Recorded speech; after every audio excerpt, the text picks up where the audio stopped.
Hello, hello, hello. And this one, all good? Yep.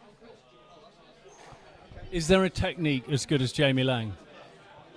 Probably not round Cornwall. Wow. It's live, is it? Wonderful. Hello, everyone. I don't know, Tom. I like your technique. It's pretty solid, Jamie, though. And Lewis, bless him. He's done very well in Cornwall, Jamie Lang. He's what? He's done very well in Cornwall, the He time has. he's been there. How are his knees? Well, we'll see later on, won't we? We will see.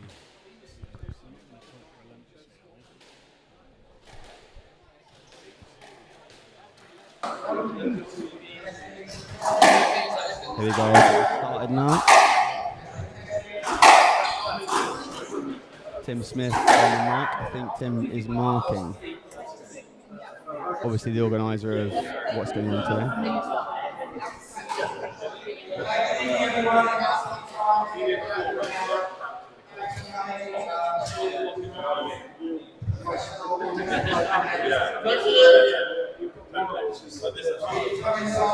We've got Tim Smith introducing the event. Challenge match between an England Masters team and a Cornwall team, and it's been ongoing all afternoon with the current score 3-2 in favour of Cornwall. Masters over Cornwall, and there are 2 strings left to play. They will call the first party. Followed by the professionals, the second part of the evening. Some big thank yous to everyone who's helped put the event on. I include obviously the bar staff, the incredible Marker, the chief referee.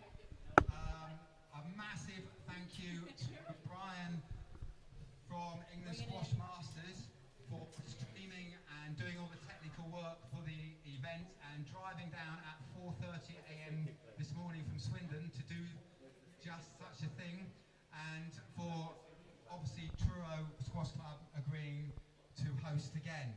So without further ado, I'd like to introduce the players today. The first match on court will be effectively the number 2 strings. Both players are around about a 9-ounce squash level, so you know that it's going to be very high caliber. And first on court from England Masters is the captain of the England team for tonight, Tony Tremain.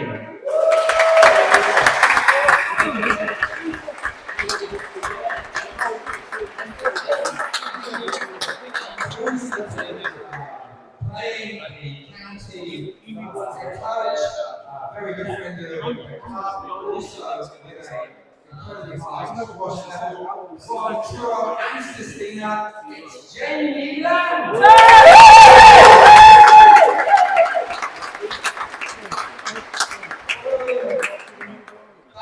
We'll go straight into number 1s and playing number 1 for the England Masters team, the 2024 over 50 national champion, Michael Gregory.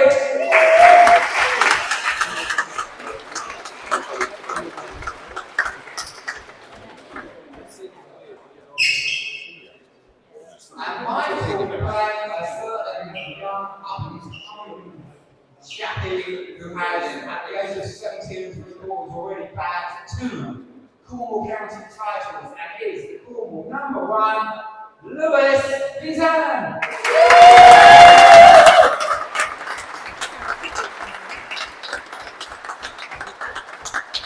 And to the big guns, I'd like to bring on first a chap from Nottingham who is currently ranked at 23 in the world, highest world ranking of 15. He is working his way back to that and hopefully beyond now after a serious Achilles injury. He's done quite well this year. Amongst his scouts, used to be Ibrahim, the current world number 5, Declan James. Several others as well, and he is a super chap with a great volley, a great backhand drop, and a great mentality towards the game of squash. Please welcome Declan James.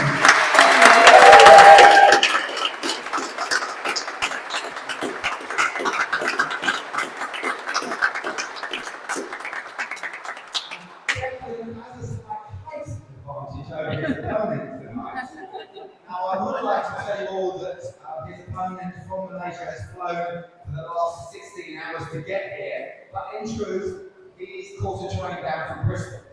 He does train with Hamid and the other boys in a professional camp there in Bristol, under the auspices of our club friend Adrian Stiff.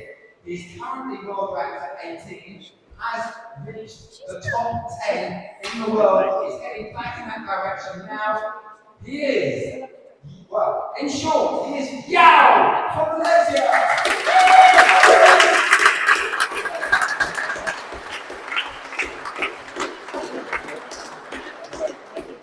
I'm now going to phone now for 30 seconds. I'm going to give you the mic to say something. There you go. Well, as always, thanks to everyone for coming out this evening. We never forget that you spent hard earned money to go watch the squash tonight. I think it's great for me and Eoin, careers and the practice matches as well. So hopefully it's not too hot for everyone tonight. We have quite a bit of sweating going down the court, so hope there's a bit of water being drunk alongside beer and wine as well. So hope everyone enjoys the evening squash. Thank you very much.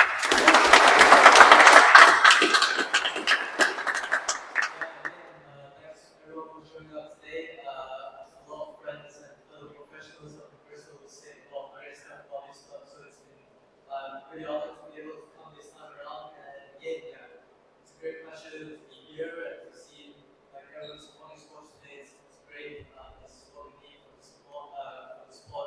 And tonight hopefully I'll have to be on the advantage since I'm from Malaysia. The community is high there, but it's just a back home. So hope everyone enjoys the squash. Matches and then we'll show it.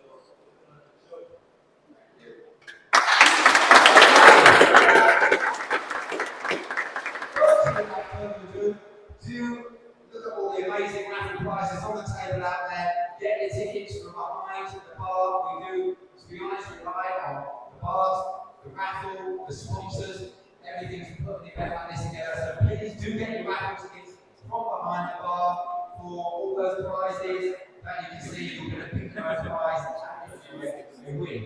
Let's get straight into it. The first match will be between Tremain, Masters, Jonny, Cornwall. Let the matches begin.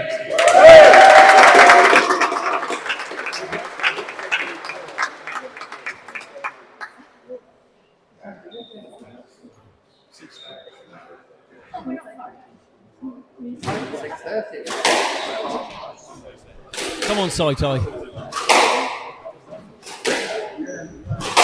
Here we go then. First match of the day. James done a lot for Cornwall squash. Very good club player, very good club player. And one of the best techniques in the game. Beautiful technique. Tony as well though can match that. Tony's got lovely technique, plays the best, one of the strongest players in the game. Pass that along to John. A little younger than Jamie too. A little younger, I agree. I think that makes a difference. I reckon the bracket between these two in age, maybe not so. What's the bracket? Talking only, I reckon about 8 years between them both. James can still hold his own in this match. He plays it right. Who's your money on, Tom? You never can Tony Wang. I tell you what, this game is probably one of the most 50-50 games you can watch tonight, in my opinion. So Myles played this last year. And Vinten? No, he didn't play this lad, he played someone else. Oh, did Myles he? Roberts, yeah, he did play someone else. Okay. But in my opinion, I know them both quite well. I play in both leagues. I think this is going to be a close game. Who's your money on? The longer it goes on, it's going to go towards Tony. Right. If Jamie starts well, I think Jamie's got a strong advantage. So what are Jamie's tactics in this game? He'll be playing as tight as possibly can. He'll be using a lot of height, a range of pace. He won't want to move much. He won't want to give Tony options to go short. It's going to be a really good game, not going to lie to you. So how's he going to do that? Keep it steady, down the wall, tight, width. Conserving energy, I think, is the main thing for Jamie at the minute. Okay. Are we calling him old then? Unfortunately. I think they're both probably in that category. Looking at the hairlines. Hey, oi, easy. No, all jokes aside. It's going to be a good game, this one. We're talking squash levels, they're probably quite similar. What levels are they? I think Tony's around 9,000. I think Jamie 2. Tony a little bit more active than Jamie though. Tony does play the master circuit and stuff like that. And where's Tony? Which club is he a member of? So I believe Tony plays for Fort Stanford. Okay. Which is he plays in the British Company League. Okay. He's an England man as well, though, is he? Yeah, he's on the England circuit for his age group. Which is what, over 40s, over 45s? It's one of those two. I can't say exactly what it is. Okay. Looking at that spot on the top of his head, I'd say over 45. Over 45, okay. Yeah. Poor Tony. Apologise, Tony. It's all good. I'm not one to talk. But I think, to be honest, the more active player is definitely Tony at the moment. He's even got his English shirt on. Yeah, hasn't he? And what number does he play for England? Off the top of my head, I wouldn't know. The fact he's even in the England circuit is massive. It's very impressive, isn't it? He's a lovely player to watch as well. And the standard is so high. I've been so impressed with it.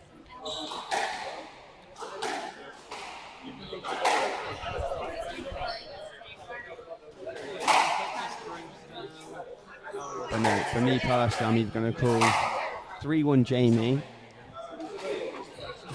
or if I want to go the other way with Tony, I'm going to call 3-1 Tony as well.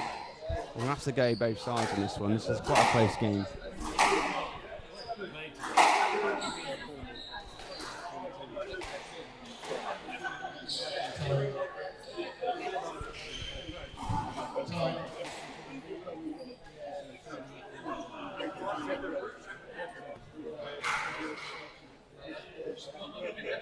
So who's won the toss, Tom? I believe Jamie Lang has won the toss. Okay, so Jamie to serve. I think for this game, if Jamie starts well, I think it's in his hands. Jamie Lang, obviously former coach of Truro Squash Club for the last few years, done a great job here. A lot of respect around this court. And for those less understanding of squash, it's first to 11. Best of 5 games. Wonderful. Looking forward to it. I still want to know who your money's on. I've just said, unfortunately, you were away then. But I said it's either going to be a 3-1 to Jamie Lang or a 3-1 to Tony. So who's your money on? I told you at the beginning, this is a really close game. I want to know. Tell me now, who's your money on? Do you know what? I'm actually going to go Jamie Lang. I'm with you, Jamie Lang. Let's go.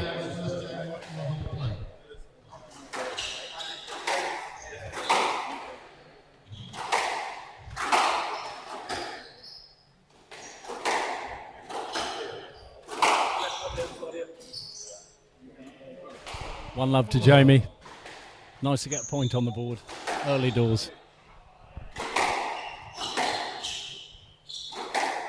So in this game, Jamie will use a lot of height.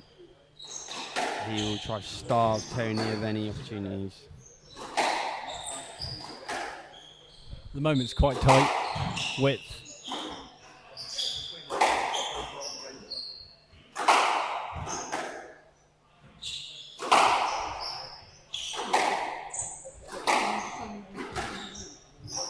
We know Tony can play these shots, but Jamie Lang is a technician. If he plays his game, he plays height, he's in control of it all. It's going to be a tough game for Tony, in my opinion. So I'm here with England team over 55 member Tim Smith. Tim, who's your money on? Good evening, everyone. I would have said it's going to be a very, very tight match, this one. My money is on a 5-setter. That's called sitting on the fence. I want to know which side of the fence you're sitting. Yeah, thanks for the pressure. I honestly don't know. I could flip a coin. They're both similar squash level, and they both hit the ball like a rocket. Slight advantage to Jamie on his home court, perhaps, but Tony will dig in and dig in and dig in. Anything can happen. I think the first game could be crucial. Whoever gets that will have a big psychological edge. We've got to see how it progresses. It's very, very hot on there, so fitness will come into it as the match progresses, and I think error count needs to be as low as possible. At the minute, from my opinion, I think it's going exactly how I thought. Jamie's really stepping up, trying to take control of the match. I don't know how long this could last, man. Tony will need to break this down, because Jamie, he's a technician. He'll control the rally. His length has just been wonderful. Last point, absolutely brilliant length. That's a stroke to Tony.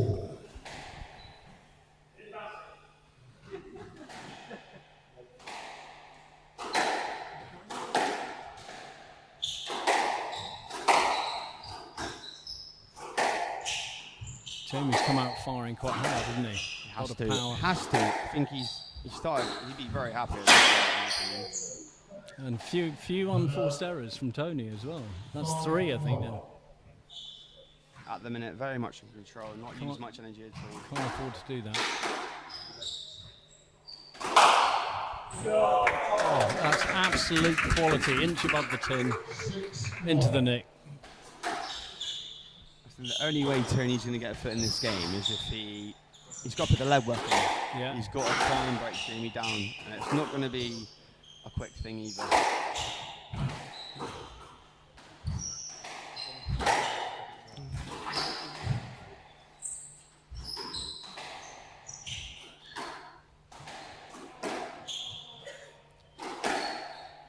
Wonderful tight play from both of them down the wall. Oh, it's too good from Tony. And 2-6.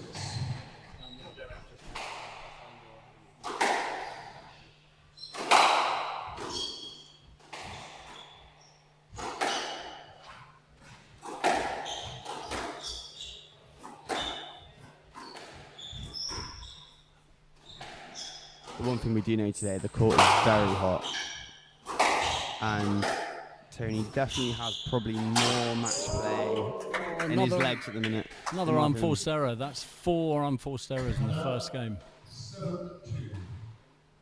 And Tony does have more energy in his legs, I think. I think he plays a lot, Tony. Whereas Jamie might not play as much as Tony. We've got to respect the winners today, because the court is absolutely boiling.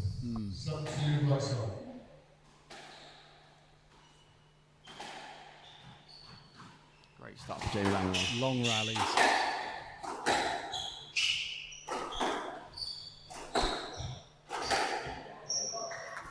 Wonderful finish from Tony there, in the neck. Quality.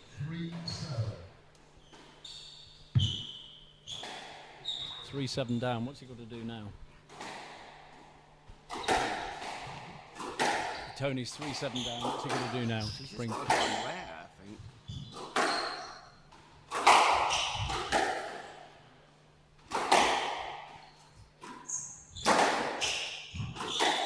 Pick up. He needs to be front to back. It's only going to benefit him. Jamie's starting to make a couple of mistakes. 4-7.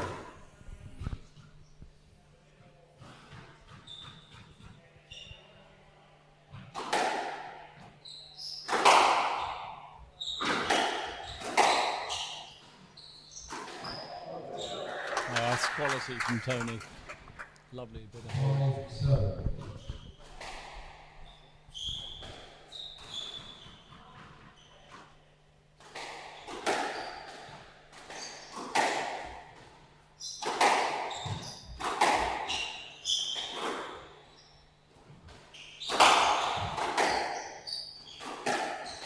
A little bit of a wave recently where we are in England, and even today it's very hot.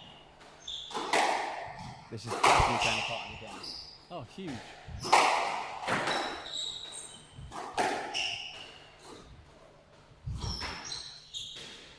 Great lob.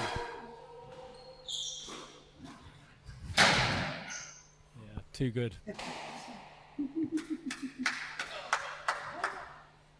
Bit of controversy here, look. He's wanting a stroke. What's your opinion on that, Tim? I didn't see it.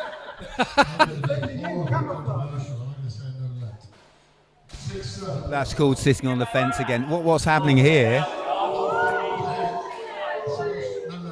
Apart from the arguing, what's happening here is marker up here. He's on that side of the court, but still very controversial. There's a big length battle going on here. It's a battle for the tee. Tony's finding his length and his line a bit better at the second half of this game, but that's what's going on in my mind. They're jousting for position, seeing if they can get front of each other and find a better position to attack from. There's a lot of good length play going on. It's a very hot court, and I think we're going to be quite attritional tonight in all the matches. Thank you, Tim. Controversy there. Personally, stroke, but understand the marker's call. It's a hard one because the whole court's free. Yeah. And it's not tight to the wall. But if you've got a stroke for that, no one will complain. It's one of those ones. Oh, that's too good from Tony there. Weak cross court from Jamie, unlike him. Suddenly we're at 7-all. Thank God we're not at 6-7. You know what I want about that. You do, Thomas. 8-7. Oh, Jamie, strong start, and suddenly he's letting it go. Can he keep his composure? In my opinion, the court at the minute is playing into Tony's hands. It's hot, the ball's moving around a lot. Lovely retrievals from Jamie there, though, rolling back the ears.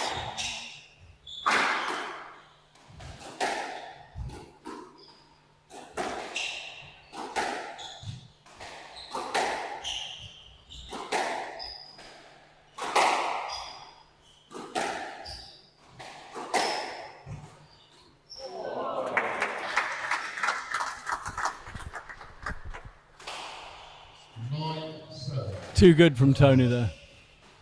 I don't think this first game is ideal for Jamie at the minute. Tony looks like he's adjusted to the court.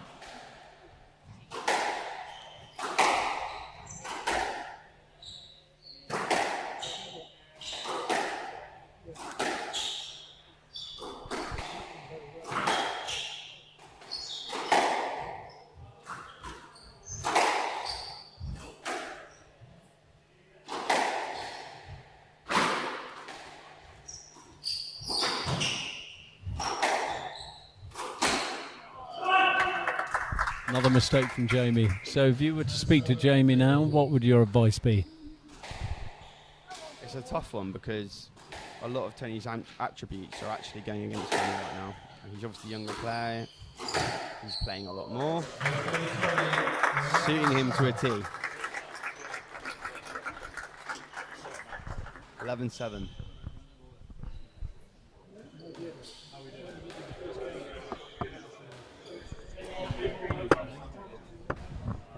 Summary, I'm getting a point. Go on, do a summary.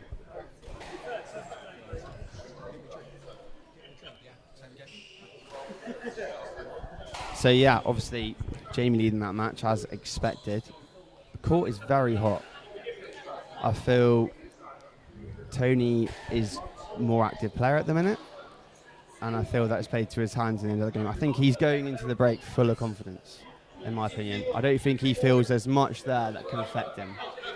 So what Jamie does now, it's a big one, isn't it? I totally agree. What happened during that match was a fast start for the Cornwall player, and then he got reeled in the second half of the game by the Masters player in terms of length, line, accuracy, and some very, very tasty winning shots as well. So the beginning of the second game will be quite crucial for Jamie. He needs to start well and find that length and line very, very quickly, because I would imagine Tony Tremain will begin with a lot of confidence. Thanks, Tim. So where is Jamie going wrong? He's hitting the ball well. He's made a few mistakes. He really needed this unforced game, in my errors. opinion. He really did. I feel at the minute he's got everything he's got, Jamie's got, and a little bit more. So either Jamie's got to really slow it down and time it up. I feel like winners aren't an option this game. It's So going to be we- a second game. I think this second game could make the match. So hopefully Jamie comes out and does We've got the something marker here about the no-let mid-game. Controversial. What did you make about the no-let? Well, it was obviously a no-let. It could be anything else. He was pinned up. Tony was pinned up against the wall, and Jamie had the whole of the court to hit. And why did he stop? They've been playing the ball when it's been really close to each other the rest of the game. He had loads of space, and they're back on court. And that's straight from the horse's mouth about his controversial decision. Seems to make sense. Change his shirt for Jamie, looking handsome as ever. Here we go. Game 2. Tony leads 1 game to love. Serving in the second. Thank you, ladies and gentlemen. Players are at level play. Let's go.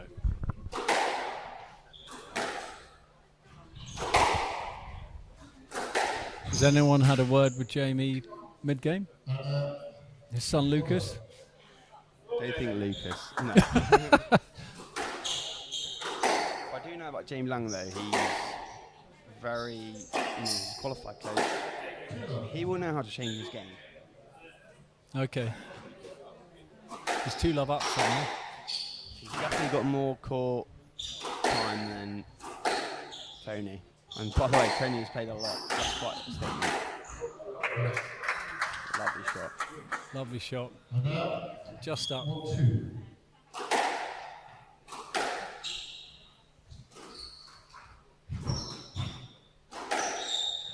That work Tony's doing at the front of the court when Jamie's getting in there, that was doing a lot of damage. He's stretching Jamie, isn't he? Sending him around the court.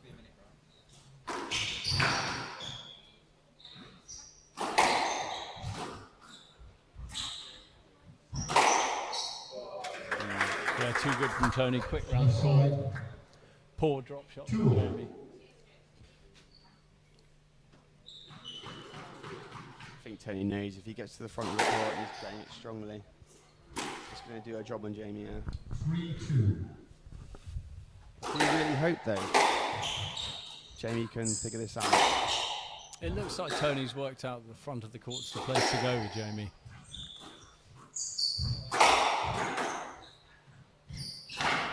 Yeah, too good. Wonderful length.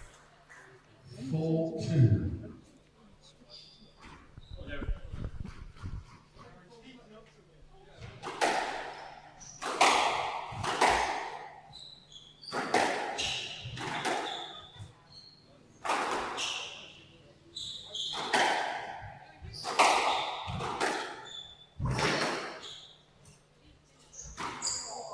Oh, that's just too good. Quality. Not a great length from Jamie, a bit long.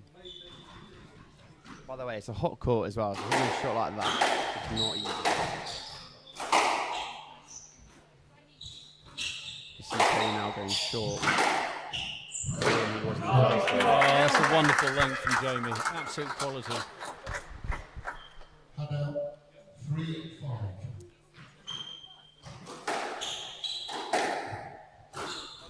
We've got one of our members. Louise, would you like it? Oh, no.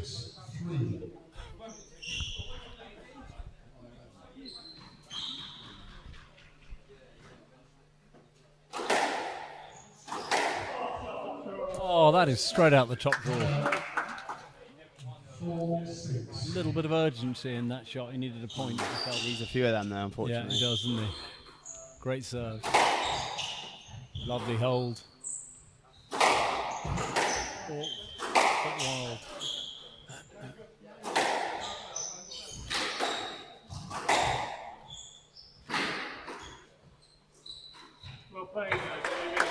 Good shot Jamie from suddenly Tremain. seems to have stepped up 5-6. on a bit of a roll here. Occupying the tee. I think at the minute it's Tony's in driving feet. Suddenly it's 6-all. He's back. He's got all the tools to win this game, Tony. Jamie is not going to give up lightly. Bit of a pause and play. He's not showing any emotion between points either. He's just getting his head down. 6-all.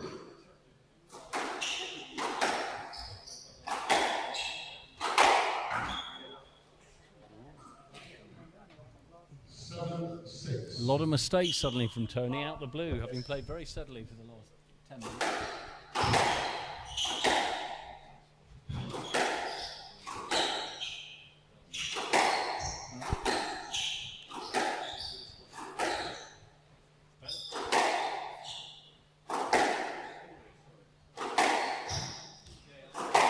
Did you see the confidence going from Tony straight to Jamie in the last few points?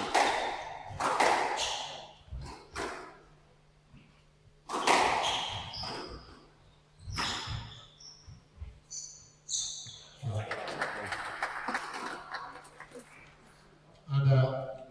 7-all. Very good from Tony. Tight drop. Big game this. With the ball this warm. Those shots are A big game in this match. huge.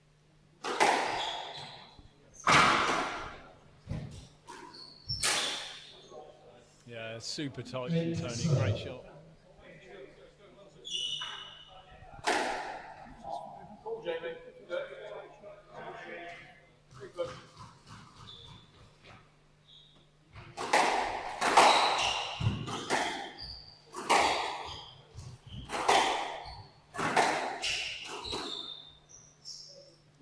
Left. 8-7 left side.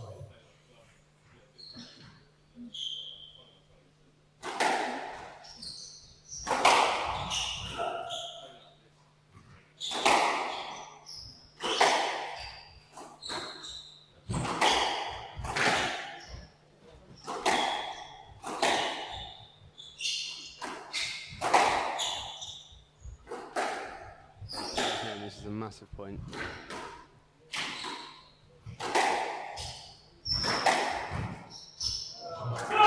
good, mate. Great squash from Tony there. You just feel it shifting a little bit in this match there. I do.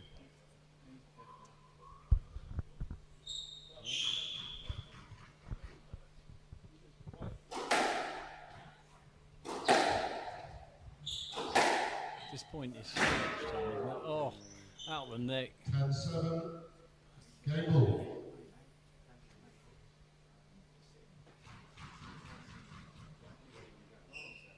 Tony's proving too strong. A little bit of luck along the way. I think Jamie was on top. Game of Tony. 11-7. Tony leads 2 games to love.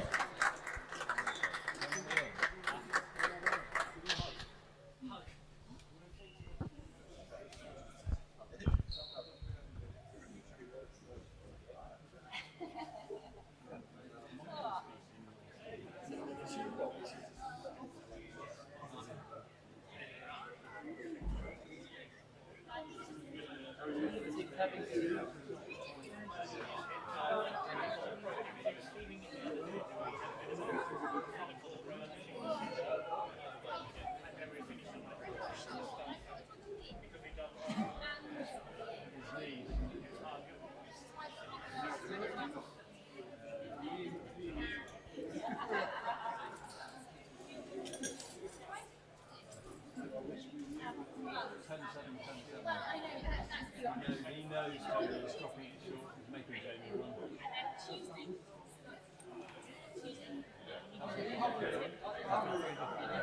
Really clear.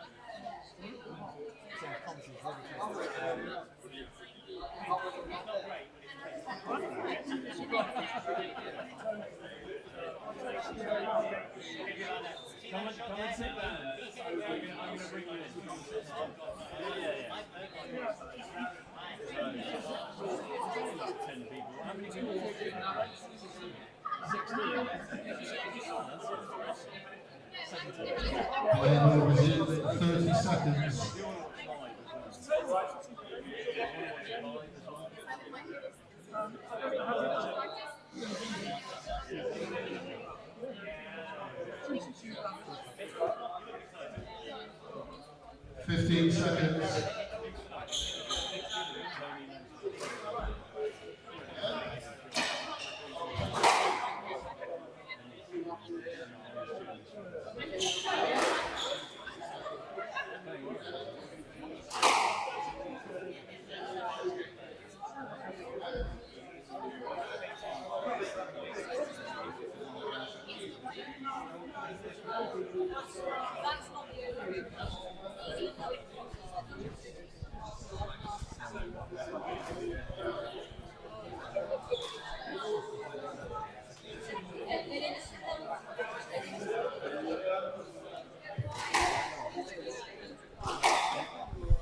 So Tony's gone from 5,500 to 9,500 in a year.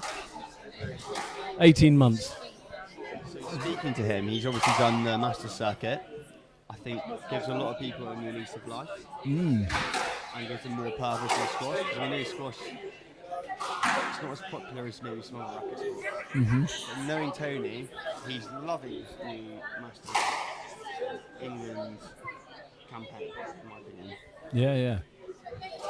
I really like that. The fact that he's 40 odd and he's put the hours in, and you're seeing the difference. He told me the other day actually he played in a traditional tournament where they play all white to 15 English scorers. So he's doing different events. I can't remember the name of the event, but he told me about it. But obviously he's going out, he's trying all the events, he's loving the squash again. I think a lot of people at that age maybe think there's not many options. That's quite an inspiration, because I'm 52, and I think, well, that's my lot. If I would have put the hours in, I might have seen. I can't wait to get old, Jonny. Change his shirt from Jamie. Are we going to see a difference with this game?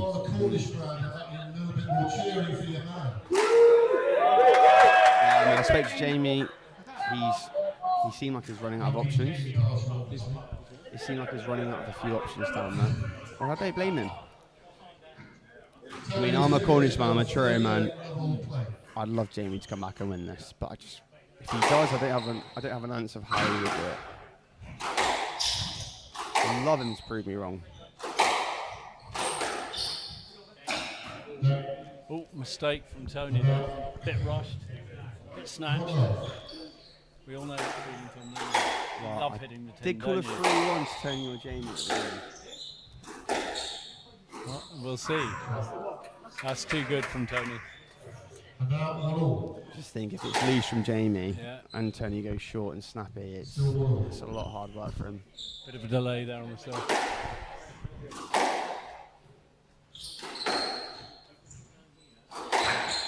Congratulations, by the way. Congratulations.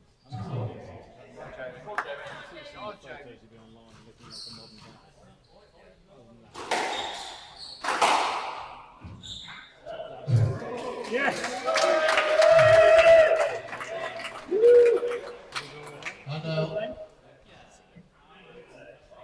Here we go.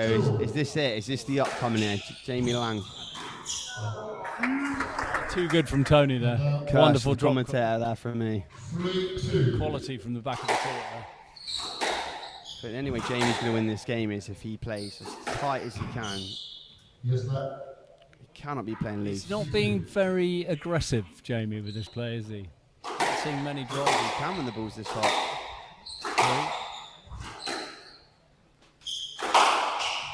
I mean, even here, you can hear how hard he's hitting the ball. I think this is a game of chess. Yeah, too good, great length, great width. In my opinion, the whole game has been one pair. It has, but I haven't seen many drop shots from Jamie. I haven't seen from a the back of the slow court. ball down the wall. I haven't seen anything to try and change it up. Even though you can still hear how hard they're hitting the ball.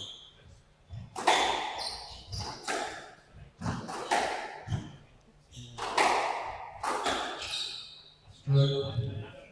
Right side. Oh, that's harsh. 5-2.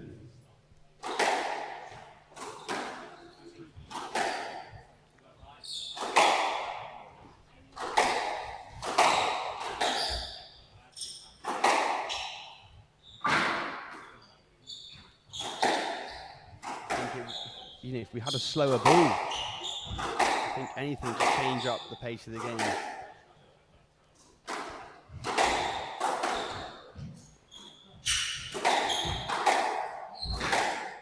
Got it.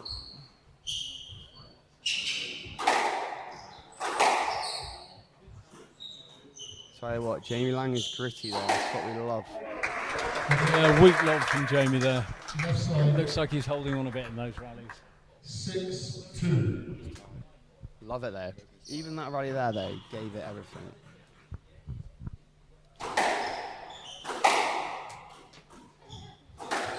I'll say it again. The ball, you can hear the sound of the ball. There's no change of pace. Lovely work there. But I haven't seen enough drop shots from James, in my opinion. And 3-6. I think the ball was too hot on there today. But Tony's getting drop shots. And it's not about winning the point either, is it? It's not. It's risk reward, isn't it? Yeah. Stroke. That's a tough stroke. And out. 7-3.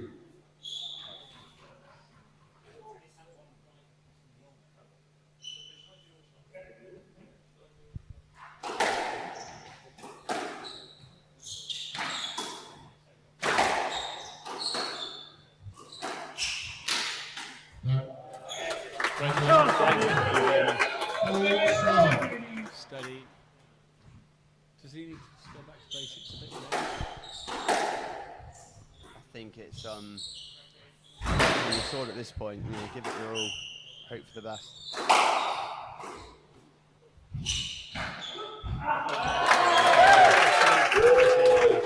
Lovely deception from Jamie. Tell you what, one thing from Jamie Lang is he's not going to give up. 5-7. No, quality. And I don't have a prediction for 3-1, so I will hold on to that. I'll polish your halo if that comes true, mate.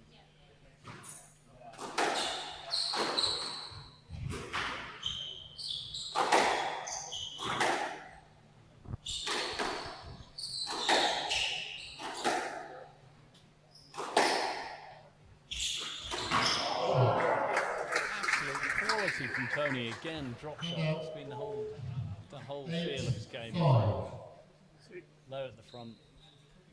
A little bit of a risk reward there, though. It is, but he's played them really well.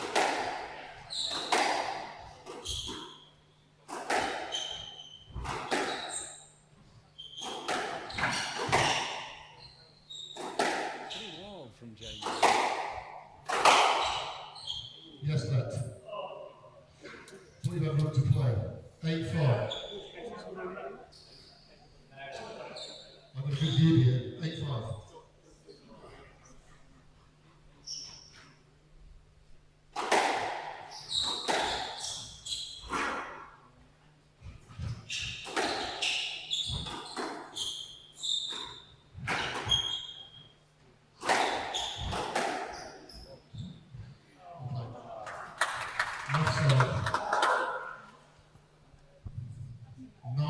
Too good from Tony. Actually, Jamie was on top in that rally. He let it slip, I thought. I think Jamie's gave way. He's played the best he can the whole way. Enough drop shots from him.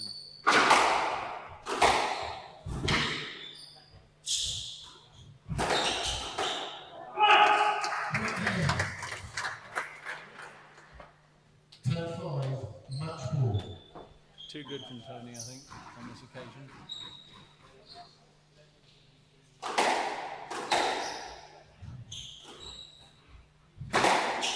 As I said, I just think the match has been played one way. I think it's all been one pace. 6-10. Don't get me wrong, a hot court is very hard to adjust your game.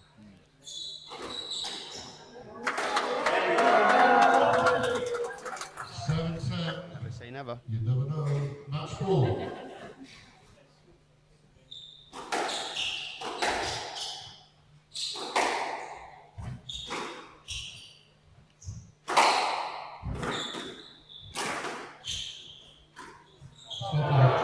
Well played. Tony. 3-0. Too good for Tony. Too good from Tony. Well played both. Great exhibition of great squash. It wasn't easy for Tony. I think Jamie played his gritty game at the end. But as I said, I thought the game was played all at one pace. I love to have seen a bit of a more of a chess game that match. I agree. A lot of short rallies. Either way, great game for the people watching. Fantastic first match. Thanks very much, fellas. They put in a humongous effort. So a big round of applause again, please, for Eoin Yow.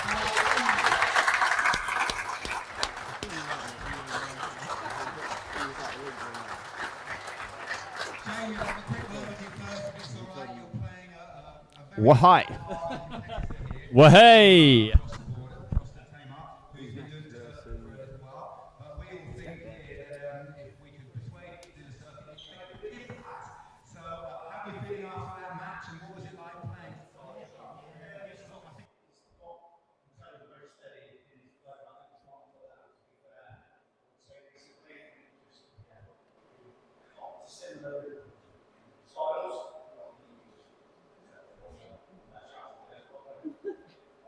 Very kind words. Can we have a round of applause for Jonny?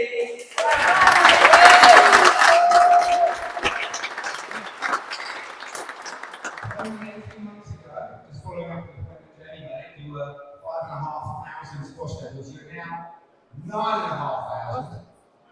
If we put this result in, you might go to about 15,000. But I don't think it's going in. Definitely is. Could you explain to our final audience here what it's like playing a person of the caliber of Eoin Yow and how you felt that you dealt with the situation today? Yeah, I mean, I've seen Eoin play a few times. He's very physical. As you can tell at the start of the match, he went 4-5 up just by really powerful on the court, and that's really relied. But yeah, as you said, we've got very up and down game, and yeah, I'm really that. Yeah, the heat when it was sort of pull up, was supposed to got shot on the bit, and yeah, actually, that win, but you need to win the free space. The heat really good, it starts to get like a hot bosses, so I'm glad to get shot on free and enjoy being out watching the box. So thanks to the board. Tony, thank you very, very much for that with your words. We're going to let the boys talk down now because they need to. That was a fantastic high-level county plus match. Massive round of applause one last time for Jonny and for Tony.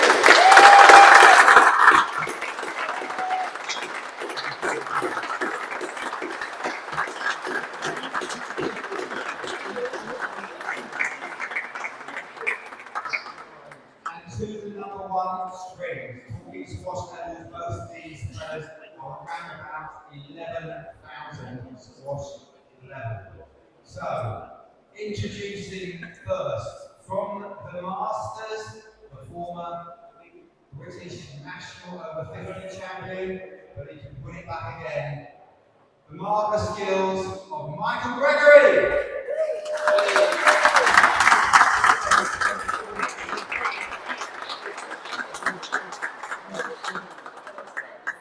And of course, he is playing the county champion, the young whippersnapper, the fastest person since, I don't know, the Flash from Marvel. It is young Vinten.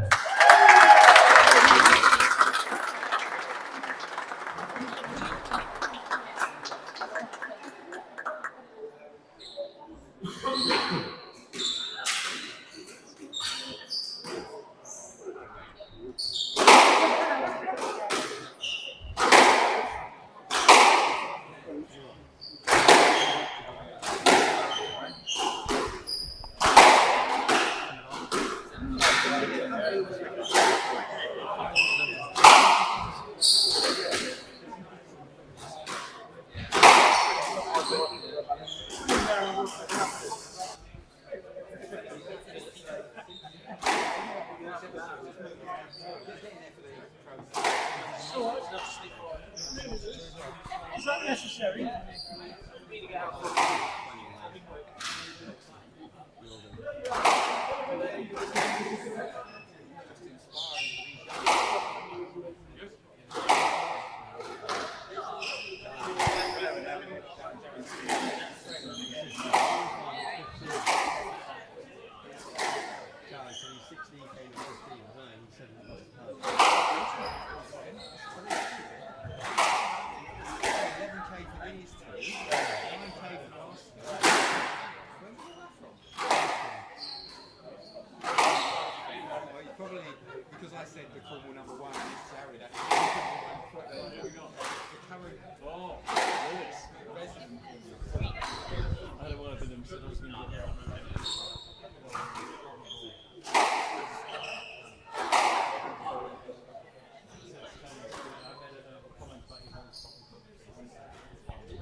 both sides.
So, Tom, as we watch the knock-up here between Lewis and Mike, we've just enjoyed a really good battle,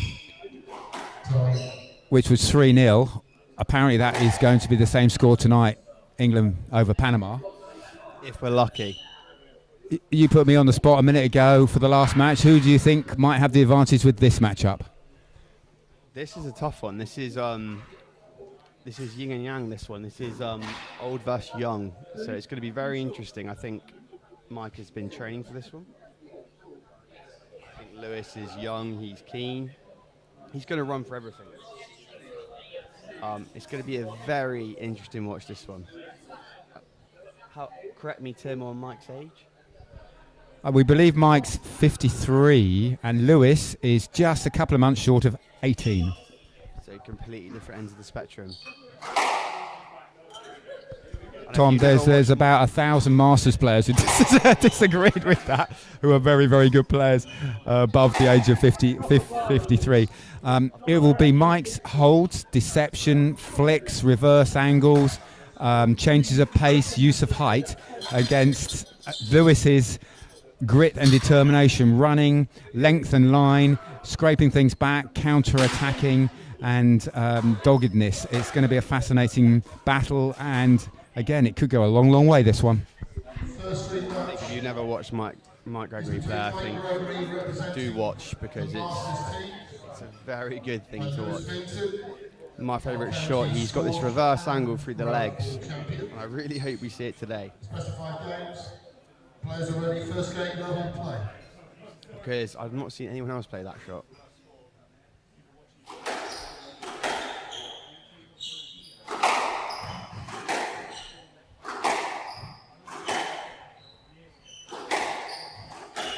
I nearly called this one David versus Goliath, but I think Lewis Vinten has got a very good shout winning this match.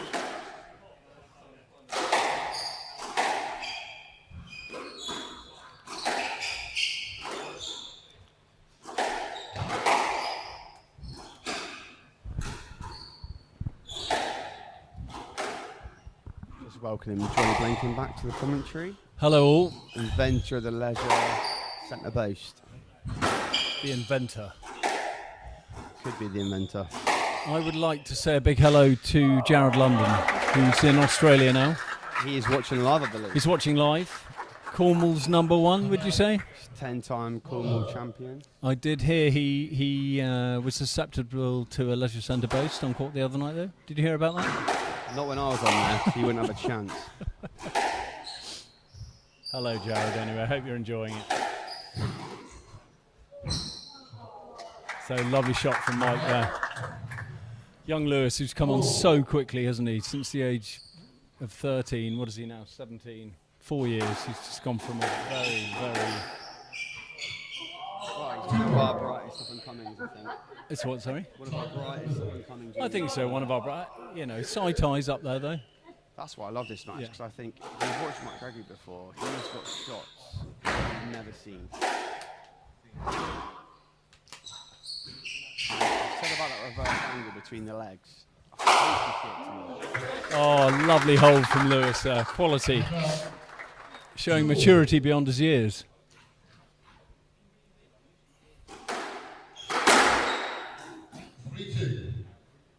Oh, Lewis suddenly takes the lead. Bit of a mistake from Mike there. A bit careless. I think, in my opinion, Mike, the first game is going to be tough. If Lewis can weather the storm and play his game, he might have a chance. But I have heard Mike has been training for this one. Really? He's looking very good. Watching him on court earlier. Very up for it. Absolute quality player. Don't get me wrong, Lewis trains every day. Can he keep and the rest? It's nice to hear that. Can he keep up with the speed of Lewis, though?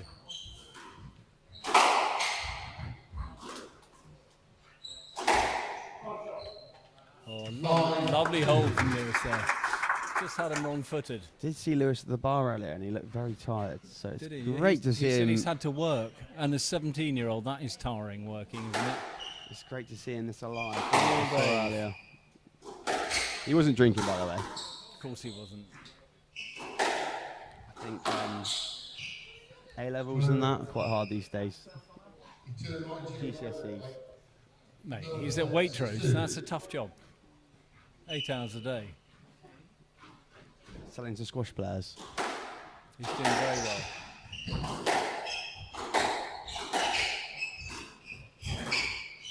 What I'm loving about Lewis's squash is he's volleying a lot more. Yeah, something he's tried to improve. He's onto the ball very quickly. Look at that. Bit of wisdom from Mike. Reading him. Oh. Lewis is looking all over. He's very quick this evening. I know we talked technicians last game, but I think it might go. Oh, they've had a collision on court. Let's see everyone okay. Great drop shot from Lewis. Complete accident.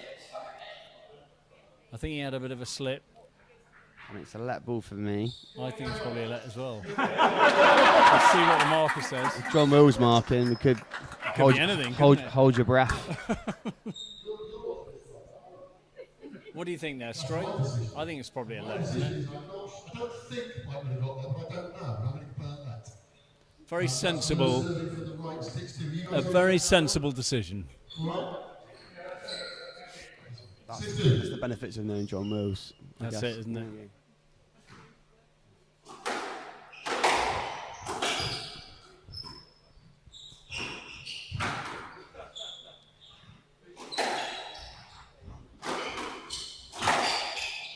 Lewis is really pouncing on everything, isn't he? Oh, it's unlucky. Good effort from Mike. He's trying to volley everything. I think that's what he needs to do to improve his game.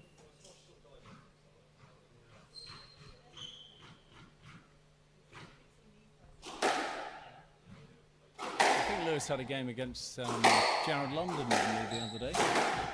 Yeah. Would have learned a lot. He started playing about 16k these days. I know I might have come across he's playing lower. He's out in the Gold Coast. Slacking. Maybe a year ago. I think now he's playing a few quality players out there. I think is he? 170 in the world, I heard. You know, he's getting games, winning matches. It's good to hear Lewis getting games like that against players like that. It's good to see Cornwall's best players are still hungry. It's good to see them in Australia, isn't it? A bit controversial. Let's have them back here, taking the county forward. To be fair, we haven't got 170 in the world down here, have we? Well, there is that. So, what would you recommend for Lewis now to move this game forward? I mean, in my opinion, he's a big fish down here. I think the pond's too small. Okay, lovely put, really well put. So, university? I think it's got to be, in my opinion. If he's that serious about it, you can't beat him, can you? So what does he need? He needs to play better players. He needs better coaching. He needs to be around an environment of better squash. Playing better players, I think that's the main thing. It looks like he's playing well this evening. Being bottom of the map isn't a perk. Playing very well. Great. That's Lewis' first game comfortably. 11-3? 11-3, wow. 11-3. Impressive. Very comfortable from Lewis. What do you think, Tim? A really good start for young Lewis. I thought he was relatively error-free, and he got in front of Mike on a regular basis and managed to run onto the ball and hit it past him. A very impressive start. Mike is extremely clever.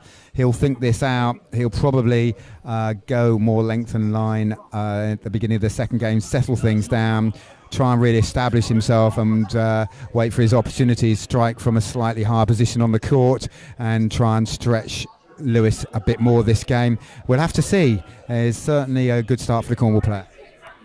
Thank you, Definitely Tim. going to see a change in Mike's Words game. of wisdom from one of the finest players at the club there. Thank you very much, Tim, who's put on the most wonderful evening. Huge shout out to Tim Smith. Thank you. Well, not just one event, I think we're well known in Truro Squash Club having multiple. I think we And are. that is down to Tim Smith. Thank you, And the Tim. pros are really enjoying themselves. Thank you very much. Many more to come. I hope so. I think one of my favourites might be, who did we have down there? We had the Paul Cole and Joel Making. Wonderful evening. It wasn't more of an exhibition, it was more of a match, which is what we asked for, and it was a great watch. So, Tim, tonight we've got Declan James and Yow down here, and are they going to play an exhibition, or are they going to push it a bit? Brilliant question. They're going to go full on. Simple as that. They both want to win. They have played each other several times before in championship matches and in practice matches, and we have asked them to go as hard as possible on this occasion. So it's going to be extremely physical. I would imagine it will be a very, very long haul and a treat for the spectators. And in these temperatures, that ball's going to keep bouncing. And Tim, who is your money on? Yeah, you keep asking me that question, so I'm going to avoid it again and say my money is fractionally on Lewis in this match. I have no idea in the pro match. I just hope it's a fantastic spectacle for all.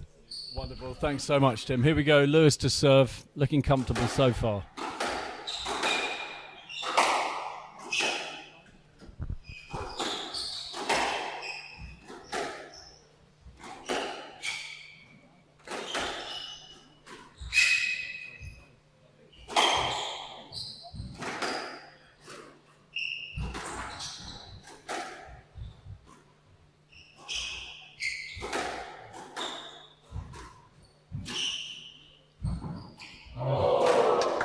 This is very impressive from Lewis. He's really hunting the ball down, volleying a lot, putting Mike under a lot of pressure. I think he's stepping up his game a bit. I think he's got to keep his foot on the pedal there. Words of wisdom from Tom Newbury there, one of the finest coaches at Truro Squash Club. Thank you very much. I feel like Too good from Mike Gregory there. Quality squash. I really hope Mike changes his game. Obviously, I'm a big fan of Lewis Vinten, but I'd love to see a little bit of a battle there. Oh, that's very good. I think that's back-to-back winners. That is brilliant squash. Bit wild from Lewis there.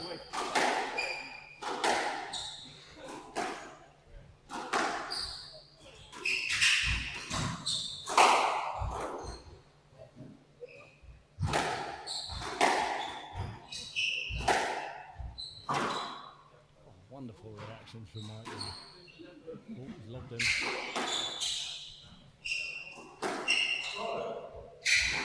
Nice reset from there.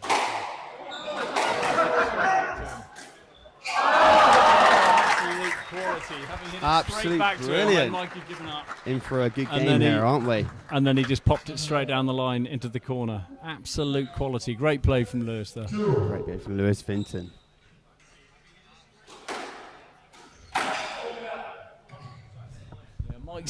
Mike searching a bit here, going for winners off the serve.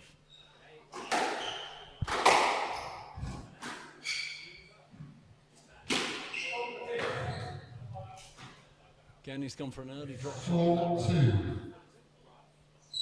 What do you think your advice to Mike would be right now if you were to get him off court, in other words? Oh, he's got to play his game. I think his craft. If you don't know Mark Gregory, he's great to watch. Wonderful length and showing a bit of class there. I think these winners aren't actually getting enough credit for what they are. This court is boiling hot. Lewis is one of the best retrievers we have at Cornwall, and he's hitting winner after winner. Good to see Lewis hitting more winners. Mike's hit the tin again. That's a lot of manifest goals for a man of his quality. And Bit of tension. 5-3. I feel like he's got to play like this. So I've got a wonderful man next to me, Henry Gale, who's just done a runner. If you want to be on commentary, which is a real shame. Great job behind the bar, though. Great job behind the bar. Serving a lot of points very well, very polite. See, I don't mind this from Mike. I know he's Bit hitting, ginger, bit bald, but hitting- lovely man. 6-3. He's hitting arrows, but this is the Mike Gregory you want to watch. I like to see Mike stick in the rallies a little bit. A bit of pressure. It's not his game, I think, but Lewis is going to win if he plays that way. Determined that Lewis is going to run if he keeps the rallies going. Mike will win this playing his game, which is what we saw a few points ago. Lewis is at the neck again. 7-3.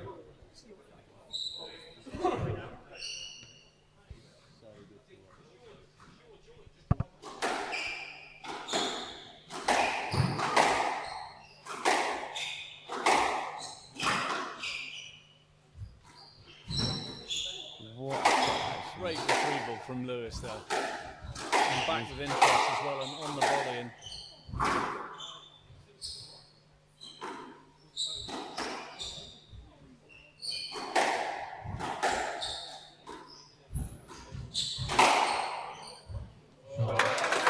wonderful from Lewis. Really good. It seems like Lewis really wants this. Wants to make a statement. It's home turf, isn't it? Pushing that Jared London to the limit. 8-3.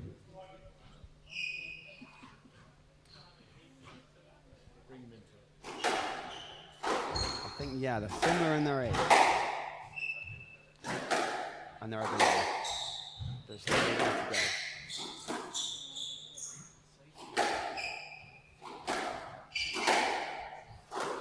As I said earlier, the court is so hot. It doesn't suit someone like Mark at the minute. He's having to hit a few winners or rallies to even get the point. That's when I say, if you see a winner in this game, you know it's a good shot. Lewis looks like he's running away with this. 9-3.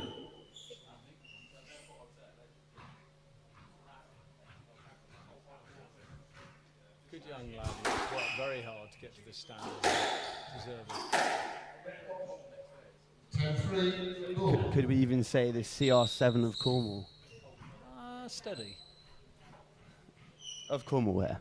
Well, even that steady. He's put in the work. We'll let him He have has it. put in the. He's lovely young man. I'll take the Dimitar Berbatov, you know.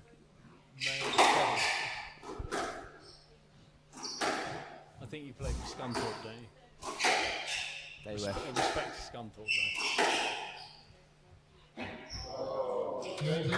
Well played, Lewis. Too good. Too good for Mike. He really needs to shake it up, Mike. What would you tell him now?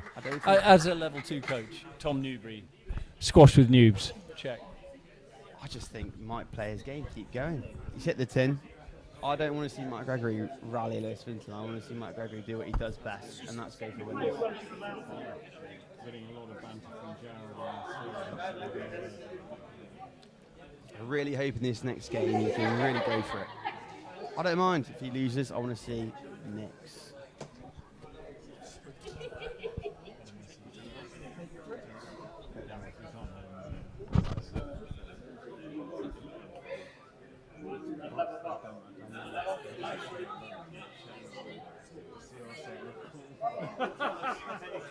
Oh my God, Jared, man.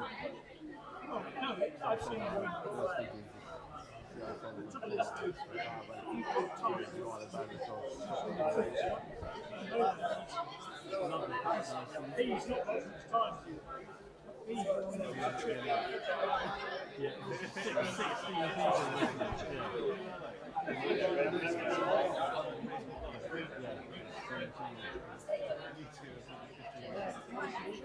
We're being quite throwing in the odd offensive comment. Actually, we've been quite good.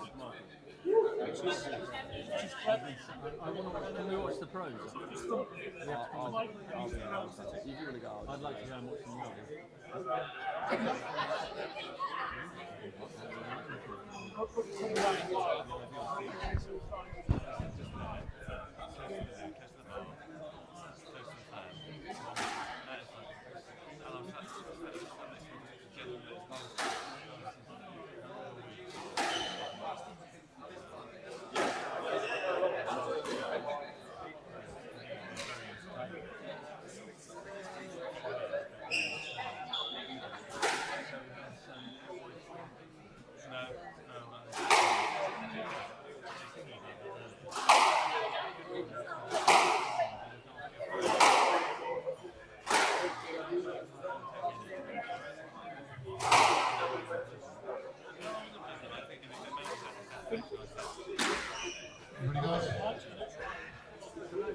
Players are very nervously, 2 games to love.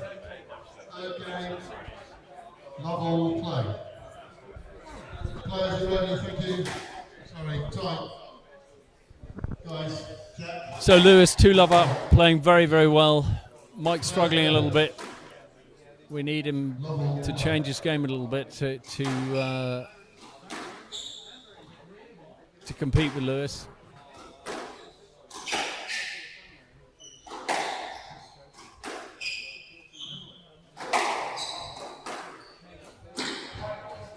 Again, 10 again.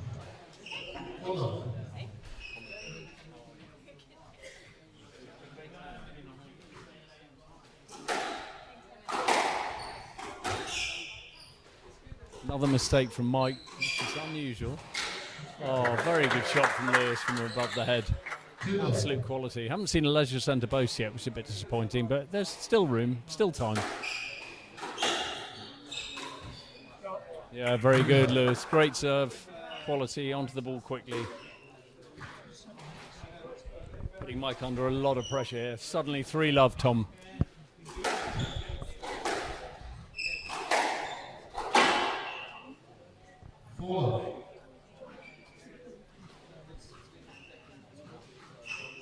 Well, hi, come on, Lewis.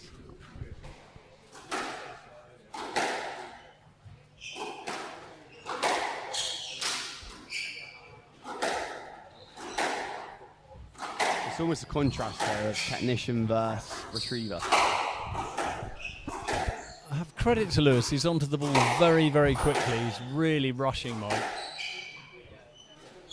I think it's a part of his game he's really developing.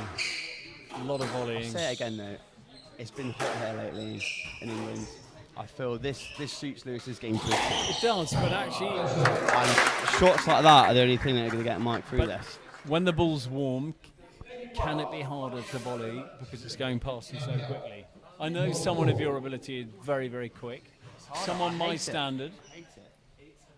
You like it when it's a bit cooler. The ball's whipping past us so quickly.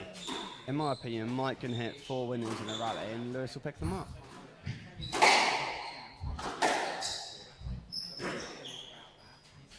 You know, the bookies would back it. He's got that. He's got that very, very quick. He's really playing well. Now, 5-1. I wonder if these ones are going to cross levels. I think Lewis is loving that. He's dropped a few thousand, doesn't he? No, they're not. I'm just throwing the pot a bit. Mike trying to get on the volley, isn't he? Trying to stay ahead of Lewis. It's too good. I mean, credit to Lewis. He's 17 years old. He's playing one way. He's retrieving. He's playing one of the best technicians in the Southwest, in my opinion. And he's going to get that, isn't he? Oh, wow. Credit to Lewis. Really running. And actually stretching Mike, who's a little perplexed at how quick he is. Do you remember being that quick when you were young? Go on, Lewis, effort. Unfortunately, I don't. I was that quick once. Shit at squash, but quite quick. Really good from Lewis. Love the fact he really wants this. I mean, psychologically for Mike though, so he knows even run and not get that one. Yeah. He knows he's not going to give up. I think that's one of the few mistakes Lewis has Massive made. why for It's Lewis a part there. of his game he's really developing.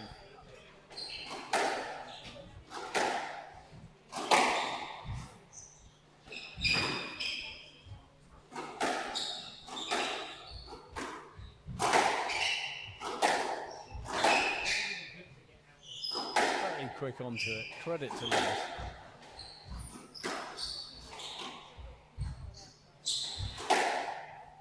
Yeah, just too good. Too quick. All over it. I don't think Mike has an answer, does he? He's too quick, he's too accurate.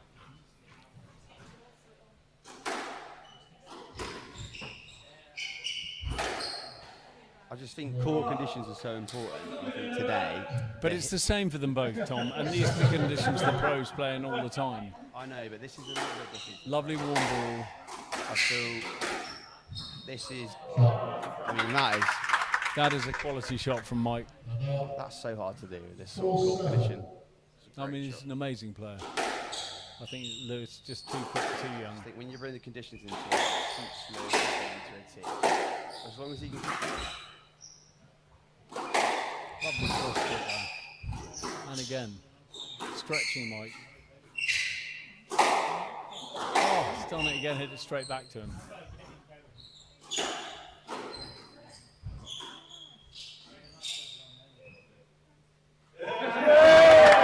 Very good. I think he should have done that a few shots ago. So there's a part of this game he can develop. Just have a whip round, have a look at his opponent. I've been probably a little bit harsh on Lewis, saying he's the runner here. He's got shots in his Mate, game. his shots are really improving. I mean, he is very quick, but his shots are improving hugely. That's a great shot from Mike. 5-8. Good, solid squash. 6 more nicks, Mike. Come on.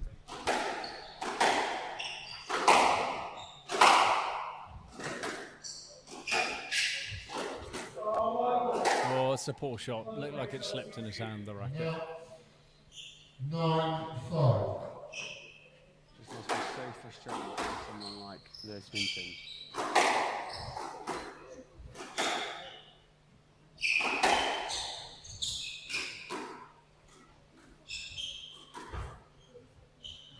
I mean, it's very different for Mike, isn't it?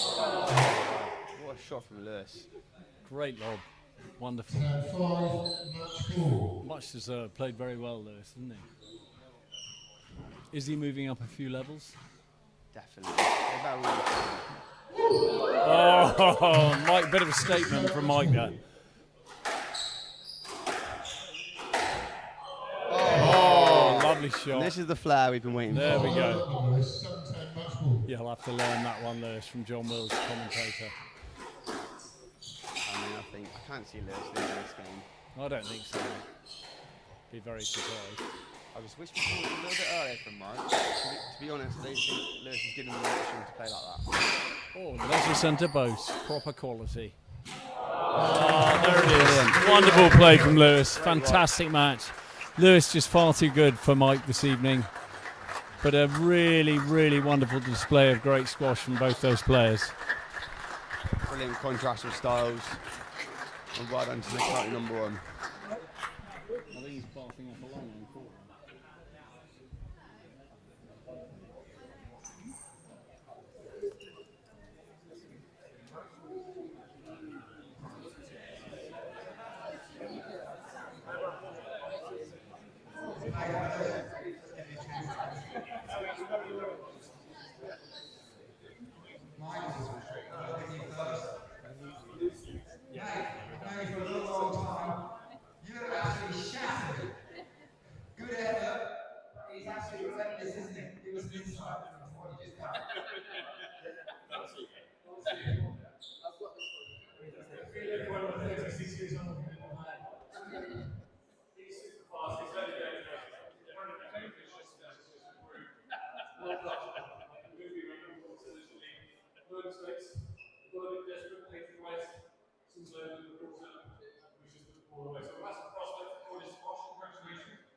This one, which looks big here, next one, like a little bit stronger. Just really, when you guys just feel 50,000.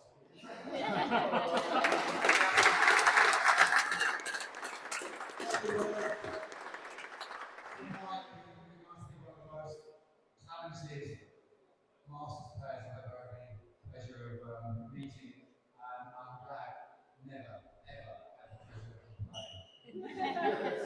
Lewis, who are we going to get to beat you on this court? Peter Marshall. Correct. He is in my thoughts. Lewis, you hunted the ball well there. You got onto it very, very early. You've added a bit more attacking prowess to your game. Give us an insight into the work and the training that you've been doing, and to get to this level, and what your plans are going forward. Just put a bit more bite on. You enjoyed that, man. Put a bit more bite on. You enjoyed that? It's working. Just put a bit more bite on the ball and then faster around the middle. Because if I get you in the middle, you'll be just fine. It's not much fun.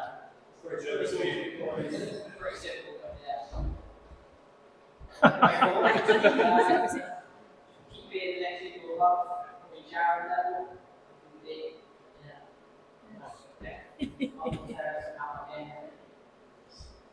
Work on your relationship.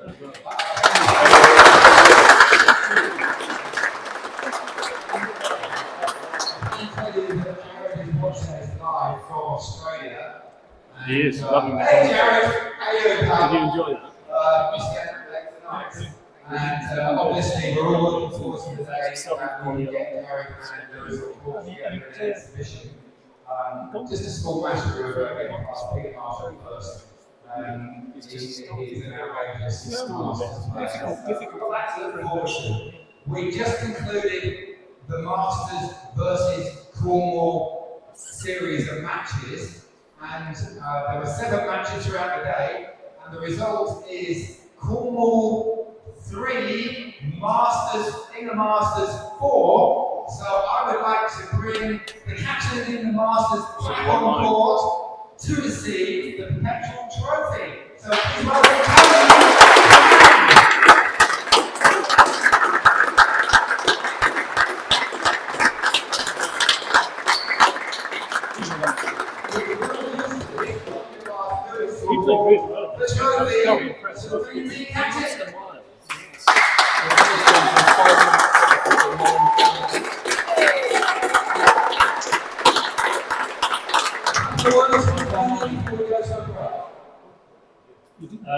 Yeah, thanks to everyone who brings play for us today, through matches, sports, and yeah, it's obviously fantastic to be invited down again to this big club and to the exhibition. So yeah, really enjoyed it, and yeah, looking forward to this squash.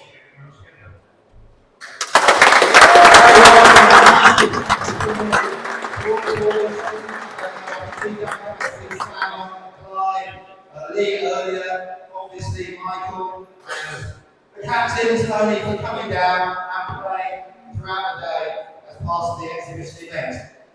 Ladies and gentlemen, we're going to have a short break for refreshment, maybe 10 minutes. This is your best chance now.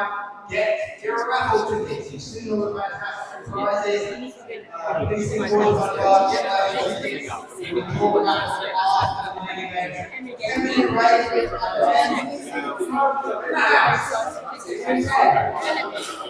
Okay. I'm going to take all over you. I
So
we're going to have two special challenges, 1 game to 11 each time.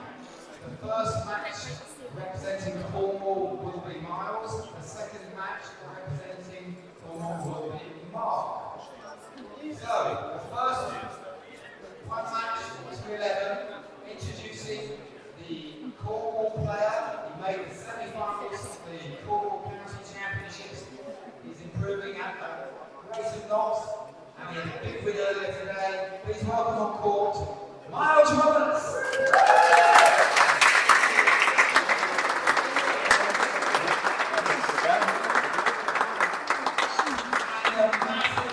Myles Roberts, what a quality young player. Best backhand in the club, in my opinion.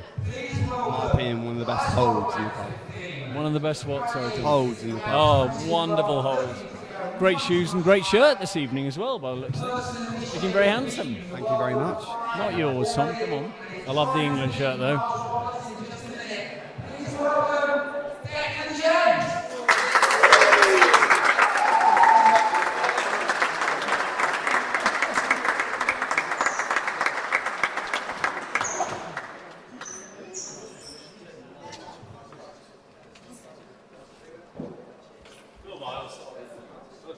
Something we do a lot at Truro Squash Club is tradition, club members playing the pros.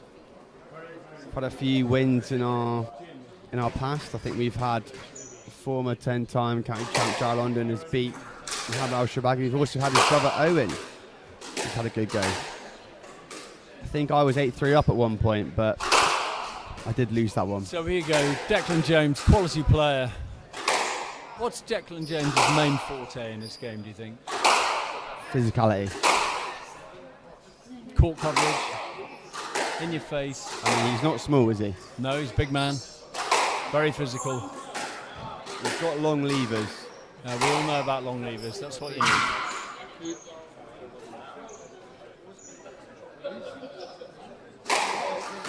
Good man. What an opportunity for Myles as well to have a bit of time on court with him. How many points will Myles get, do you think? Hard to say. Obviously, Declan's going to give him a chance. I hope Myles takes it. I hope he does. Just admire how quickly they're onto the ball. These pros.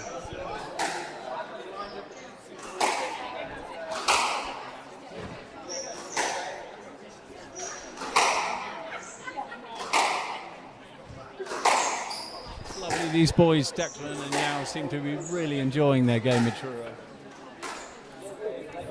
given that it's one of the finest clubs in the country. Friendly, warm, welcoming. I'd love to agree with you. It is. I think one of the shining lights for exhibitions in the country. I don't think there's many more that are doing what we're doing. No, I think that's great thanks to Tim Smith, who's remarkable. Mr. Squash. All down to Tim Is Smith. that what they call him, Mr. Squash, on the tour, on the Mr. world Fantastic, tour? I heard. Oh, do they? Also the proud owner of Borbok Surf Company in Newquay. If you ever pop down, please pop into the shop. Brilliant shop. Have a chat with Tim. Great to see these young guys on court with these pros. And Declan, I think, is what, number 20 in the world at the moment? Top of my head, I don't know. Okay. I'd say around that sort of bracket.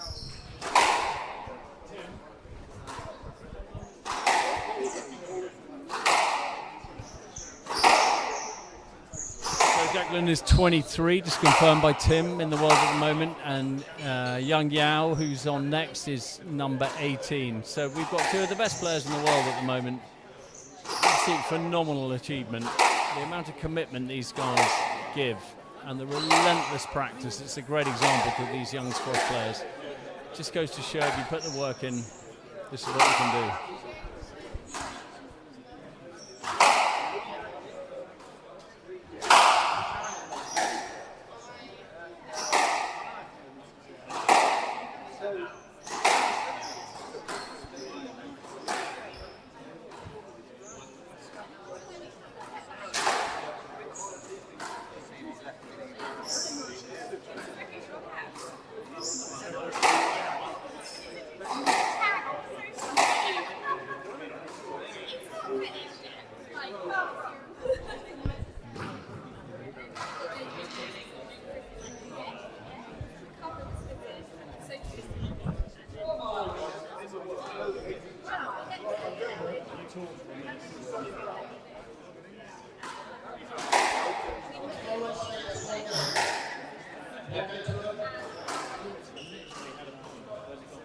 Myles serving Declan receiving. First go double play.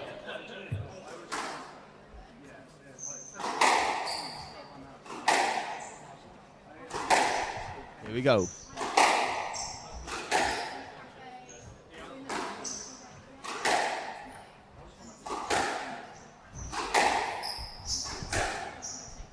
How are we looking so far, Tom? We've got Myles Roberts here with the home advantage. Knows the court very well. Probably the only advantage I can give him right now. Lovely bit of squash, but that loose cross court, I think you've got to keep it very tight, haven't you? There you go. That's very good. As soon as you play cross court. How do you think, in any game of squash, is cross court where most points are lost? Still, it's almost powers way out, but it's not an ideal shot in my opinion.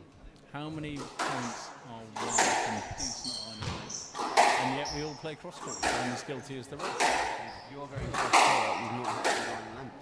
It's as simple as that. Cross court's got to be wide. The only time I can relate There is we when go. I played the famous Mohammed Al-Shabagi on court. Right You're very similar, mate. Unbelievable. and I did hit 3 cross court nicks that I will hold Well, that's close all and- very well, but is that going to happen more than 70% of the time? Well, we've only played once. Myles looking really good. Lovely hold there on the shot. Nice line, nice length. There he is. There it is, that cross court. You know, I've played games against these pros and I feel you've got to go for stuff you wouldn't usually go for. You can't just grind them down, can you? You can't do bread and butter like this. You need a bit of mind. But are you trying to win on an evening like this, or are you just trying to enjoy it? Keep them in the point. Well, you want to draw them into a... Oh, there's Myles' first point. There he is. Big cheer from the crowd for young Myles in the pink. 1-2.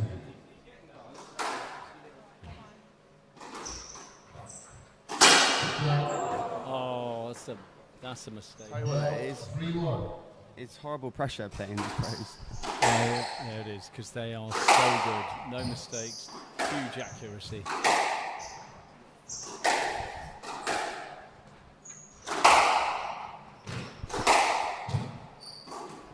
Good width from the line there. Oh, unlucky. So he's He's in on that quickly and straightens it up. Wonderful. In my opinion, it's an opportunity. Go for a few winners you usually go for. Myles is staying in the rally though. I think a bit more of Declan being generous, but Myles is playing well. There we go, that cross court. That's the one. Being honest, this is bread and butter for Declan here. It is. Straight on Declan's racket. We want to see some flair. We'll see that, but I think he's been good. I think Myles is looking very good on against him. In my opinion, it's been comfortable. Oh, that is wonderful width and length.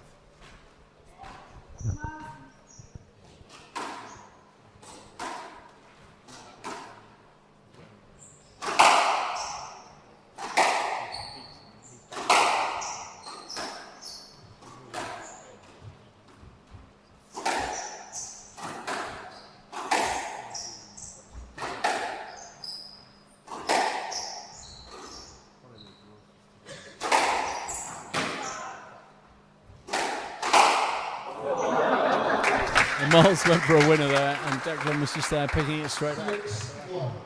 That's what you got to do in this scenario. Mike, well played this evening. If you've got anything to say. He's far too young, far too quick, and far too good. So that's all I have to say about that. That's Mike Gregory on his very close loss over Lewis Vinten.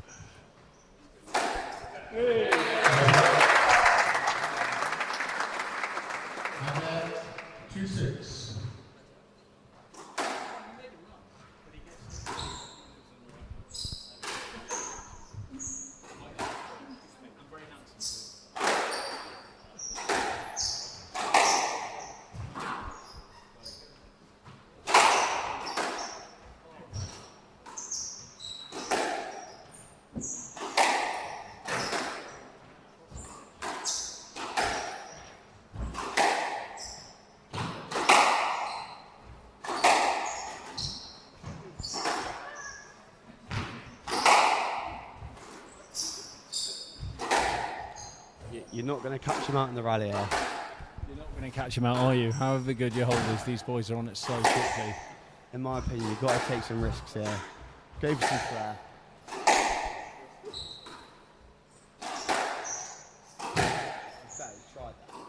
He has tried it, and Declan's just on it in a flash. Myles slightly gave up there, too quick. But he was holding his own.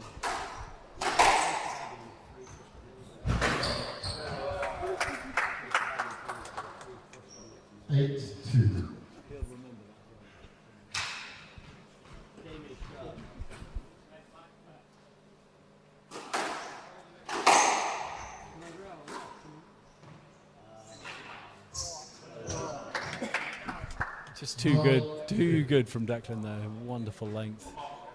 It's looking very easy, isn't it? Oh, great from Myles. That's what we know. Nice to have another point for the young Best Myles. backhand in Cornwall, Myles Roberts. There we go. Hold.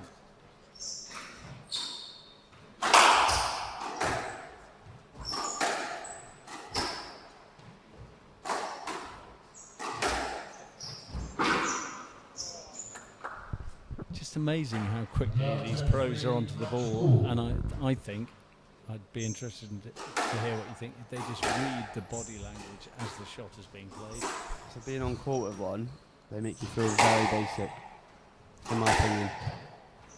So they read what's happening long before you've hit it, I think. That's why they're so quickly onto it. Oh, to me, you've got to go on there. You've got to go on there and try and have a bit of flair, but they make you feel powerless.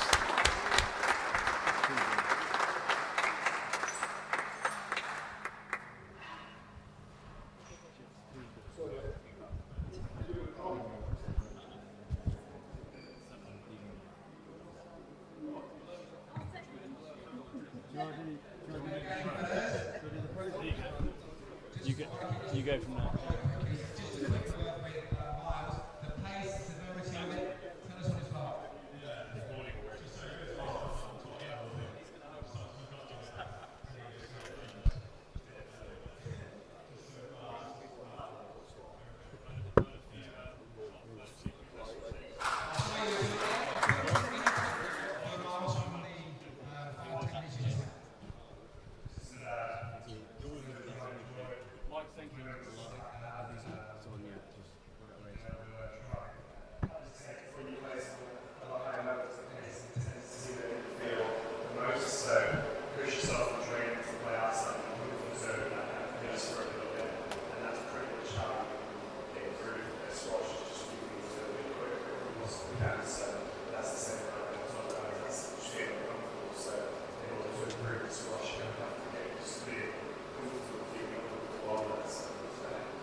Representing Cornwall this time, before being the Masters team a few minutes ago, and one of the biggest hitters at the club, and also got a fine touch as well, and very good leader of the game.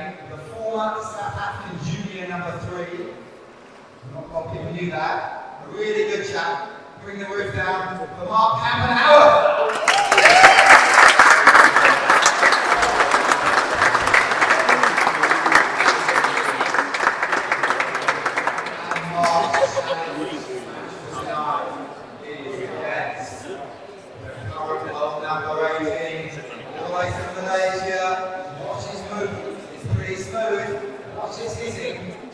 Devastating. From Malaysia, Yow!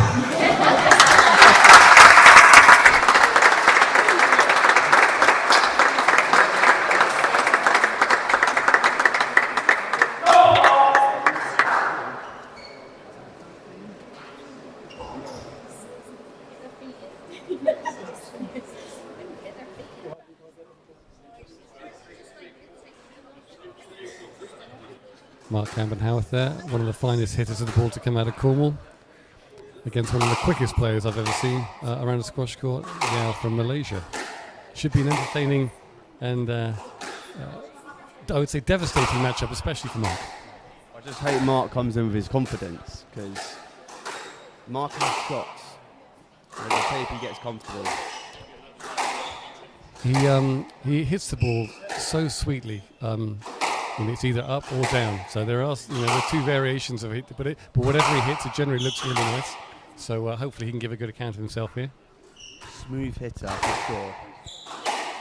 I'd love to see Mark just go for it. I don't want to see rallies here. I want to see Mark Howarth hacking the ball in the Cornish court. That's what we want. Well, it's definitely warm on there, and I don't think attritionally he's going to get much change out of Yow this evening. However, I've been wrong before. And no doubt I'll be wrong again.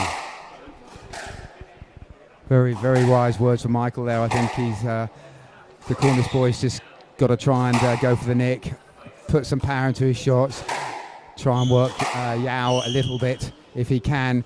But my suspicions are that the young player from Malaysia, we've got a new nickname for him as well. He's officially now known as the Ninja Warrior. He has approved that nickname, so Joey Barrington, if you tuned in, please take notice, because that's what he'd like to be known as going forward as he pushes his ranking back up towards the top 10. Very good, very good. And Tim, obviously, what would your nickname be if you were on the PSA today? Surfing superstar?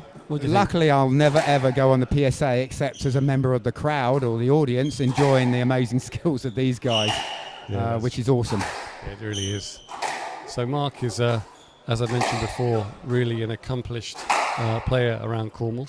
I wasn't aware he was actually South African junior number 3, so I've learned something this evening. You never know with the World Cup, with the Olympics coming up. You never know, he may choose to change allegiances in an attempt to push towards the Olympic team. Well, interestingly enough, if everything goes to form, Yow will represent Malaysia at the LA Olympics, and Declan will be representing Jamaica. Yeah, good. I don't believe the People's Republic of Cornwall have actually entered a side this year in the Olympics, but if they had, Mark would definitely be in the running. I think he'd be in the playoff finals for sure. He's up there with the top half dozen or so players in the county. He's a regular on the Masters circuit in the over 45s category. I keep nudging him, pushing him to play every event, but he gets to about 2 out of 3, which is reasonable enough. And he, as I say, he's a very, very attacking player, so we're all hoping he can pull off a miracle few points on this encounter. That's true. The miracles can and do happen. Having said that, I've seen Yow in the knock-up and in the warm-up this afternoon. There's a few players on the circuit that move particularly well. Diego Elias, of course, extremely smooth mover. Ali Farag, when he was around and playing, of course. Yow also possesses some of those qualities, quite liquid in his movement, so watch out for that this evening, especially against Declan later on. Let's see if he puts that into practice against Mark, or whether, as I suspect, he'll be mostly spending his time on the tee. I think you're probably right. They're having a lovely extended knock-up here. I don't want Mark to get too knackered before they start. But I think they're ready to go now and sit back and enjoy the next few minutes of entertainment. So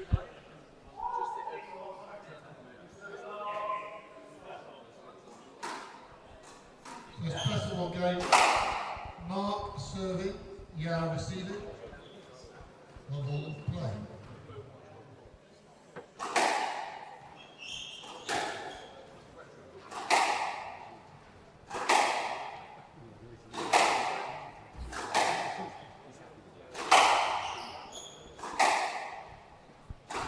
Very quick pace to start the opening rally. Both players testing each other on the back of the court there. Rotating nicely around the tee area. Not much traffic.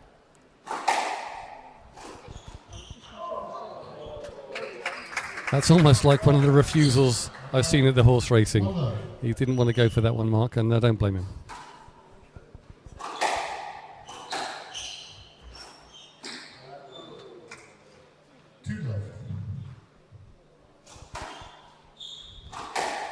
Little bit of a cheap return there into the tin.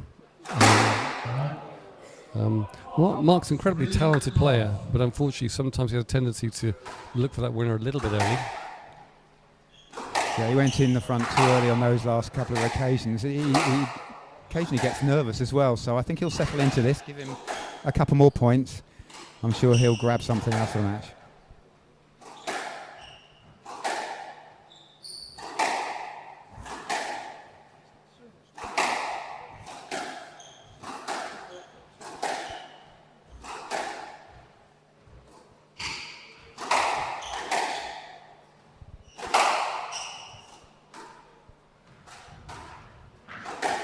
Conditions, of course, very warm here down in Truro, and these are extending the rallies, but not going to help Mark a great deal. He's been moved around the court reasonably well, but mostly to the back right now. Good rally in the early part of this first game.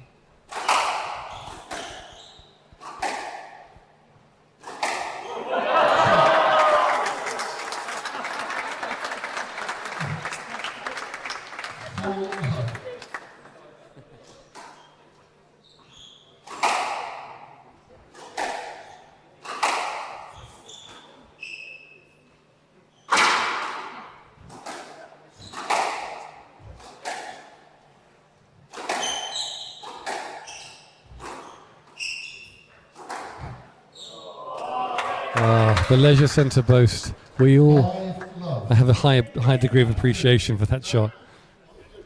He did promise earlier that he'd throw at least one leisure centre in.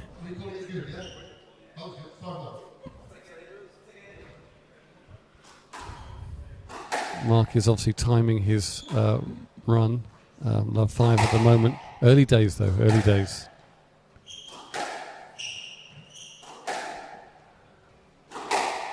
Both players rotating around that tee area.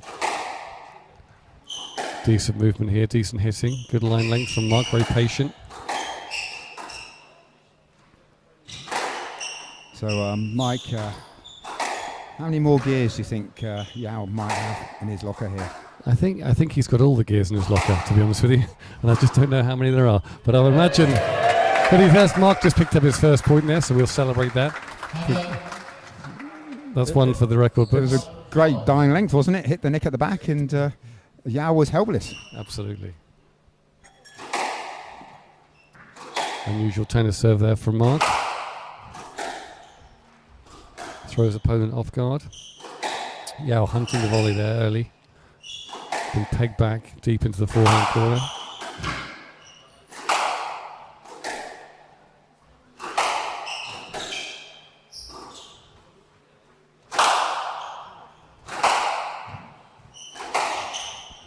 A lot of heavy hitting going on this court here.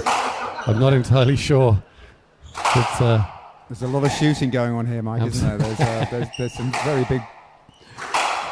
They're going for Cameron Pilley's record, I think. Yeah, big strong boys. The ball's warming up at the best of times. Sadly Mark finishing there with a signature tin into the forehand corner. Before we play on, could you guys just try and hit the ball a little harder for the ladies and gentlemen? And secondly, I'd just like to warn you, Yow, that there's only one person in this club that's got a licence to play the Leisure Centre post, and that's our very own Jonny Blenkin. And 6-1. Jonny Blenkin is our main lead commentator here. We're just guesting for one game, and he's well known for putting in reverse angle boasts. Highly effective. I absolutely endorse that shot. Come on, Mark, we need you to put a shift in here. Didn't Myles get to 3 points a few minutes ago? So Mark's got that as a mini target to try and exceed.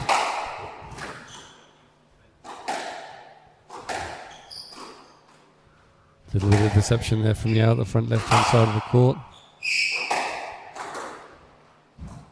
Another Leisure Centre played by it was. The rally's been reset by Yow once again with the effective lob.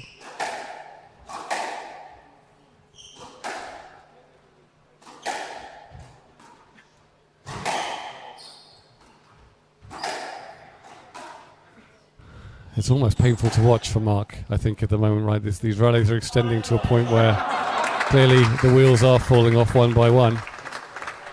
But we've still got 3 wheels on this wagon.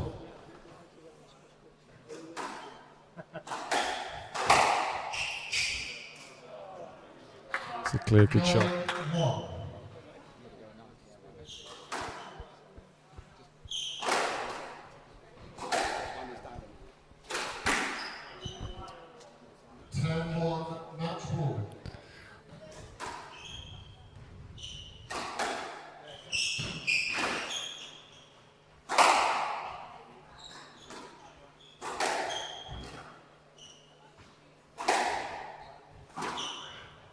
Mark's throwing the kitchen sink at Yow here. Let's see how he gets on. Another backward boast here from Yow. This is Mark's big chance. There it is. Good effort there from Mark. Solid performance. It was always up against it, against the world rank Yow. One of the finest players Malaysia's ever produced, of course. Solid effort nonetheless, and a very warm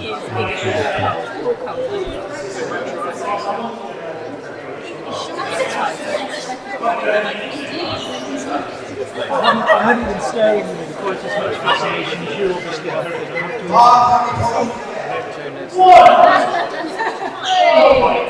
was a brilliant shot. He thoroughly deserves it, and he's nothing more. Give us some feedback. What was that like? That took really fun, to be honest. I just feel very privileged that I was able to get on court today. Just been a crap time at the moment, to do my language, but I think I really needed that as a boost. To be on court, such a nice player, such a nice person. I can't say anymore. I've had a great day. Thank you.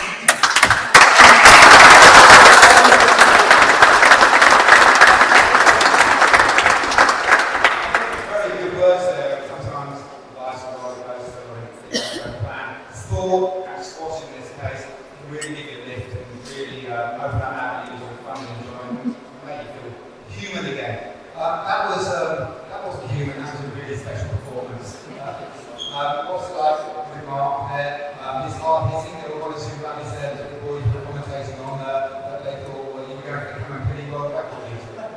No, I was kind of really glad that tempo that Mark was playing, getting the ball just as hard as I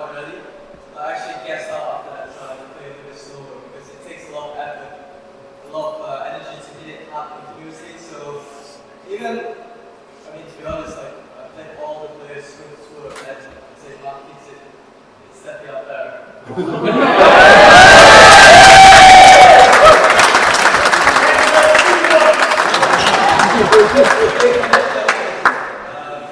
was a lot of fun.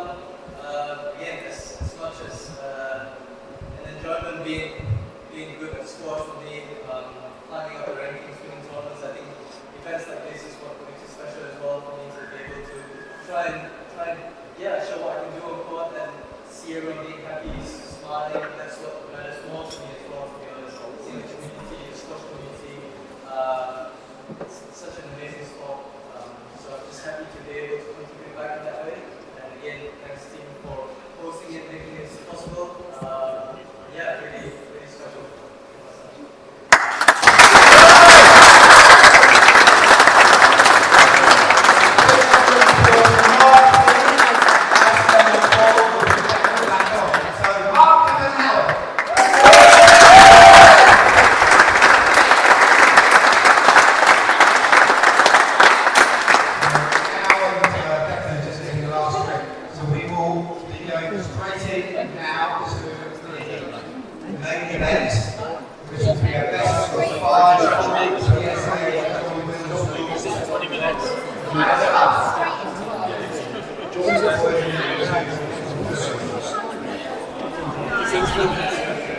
Following the match, you will have the chance to ask 3 questions to players. So please make some noise to bring the room down for our 2 top professionals tonight, Declan James and Eoin Yow.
We've got the master Phil Moxham here from Cornwall, Cornish legend, in the chair with me this evening,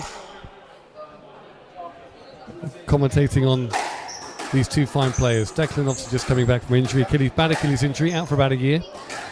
He's picked up some really nice results recently around the tour. He played in the finals yesterday, I believe,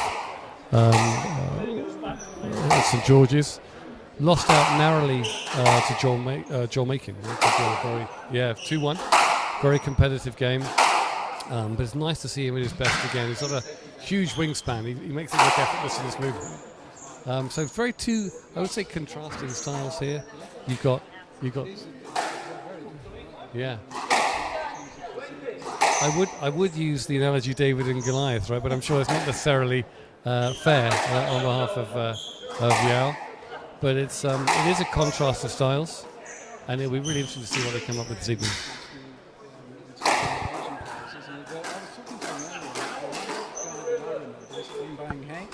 Blenkin, yeah.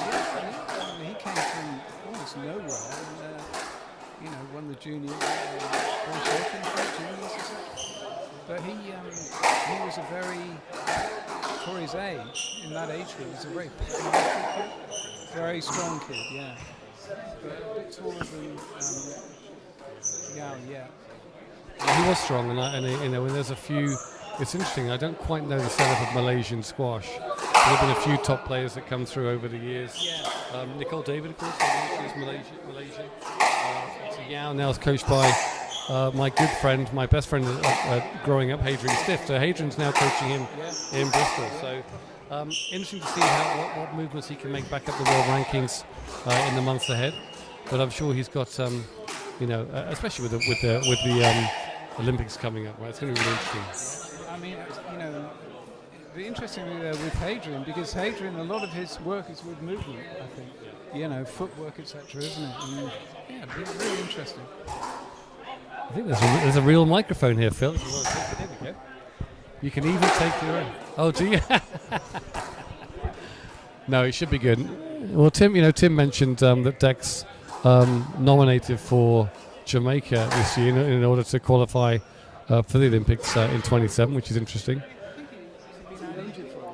He's had a year out, of course, with that bad Achilles injury. So it's going to be. Comes across as a really bright guy as well, doesn't he? Yeah, he talks an intelligent sort of game, basically. He was down before. We had him down before. No, he's very smart. He's a smart kid. So he's been around the game a long time. Manages his body well. 33 years of age, of course. So it'll be really interesting to see what happens this evening down here in Truro. Quite a muggy evening, but not quite as bad as yesterday. That's true. I mean, I hope he's not referring to us. Probably. At my age now, I've got to hit the move. So Phil, you do it. Phil, great to speak to you. See you soon. Phil Moxham there, local legend here in Truro.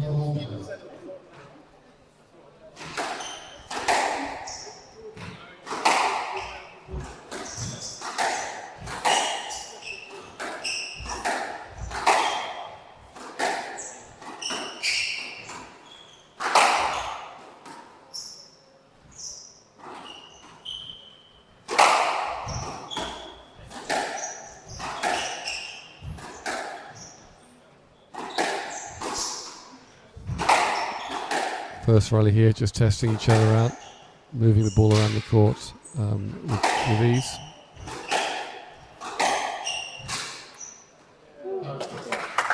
Tight from Dec there, picks up an early 1-0 lead.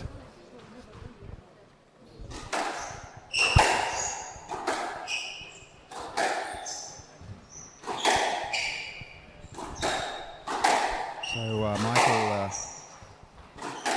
who is your money on and why? That's an unfortunate stroke there from Dec. Now, honestly, I think myself, Yow has the experience of competing at the top level here. Plus, also being Malaysian, of course, he's used to these fairly balmy, humid conditions that we have down here in Truro today. So that may play a part. Our best of 5 games, of course. But it's really too early to tell. But Dec has been on such a good run of form. Nothing really here would surprise me. Well, Dec very recently this season's had wins over Yusuf Ibrahim, World 5, and Mohammed Abulgar as well, who he beat in the British Open. Yeah, Abulgar's a talent, and they both are actually. So, that doesn't happen through luck. It happens through hard work, dedication, and application. Dec has shown himself to come back from quite a serious injury. He was out for the entire year with his Achilles. So it'll be interesting to see just how hard and how far he can push on here as he rebuilds his world ranking. Good test here against Yow. Absolutely.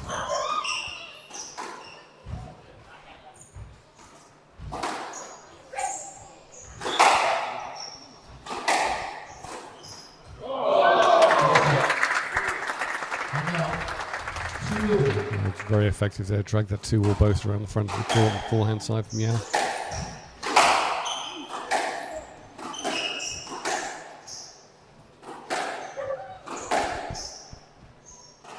Yow this season has had a few big wins. He's taken out Miguel Rodriguez, Curtis Malik a couple of times, Nicky Miller among others. He also had a fantastic match with Mohamed El Shabaghi. I think that was in New York. He was 2-0 up in that one, and Mohamed managed to work his way back and just nip him. So he's hovering around 18 in the world, but looking to go higher again. Yeah, interesting. Obviously, you mentioned Curtis Malik there. It's part of the big, I would say, Malik dynasty right now. A lot of players there. They have a lot of people in the family there playing a really very high level of squash. So, in terms of English squash, of course, that family's doing a particularly good job of representing the country. But as far as Yow's concerned here, he'll be looking to make a statement here and put his marker down early against Deck.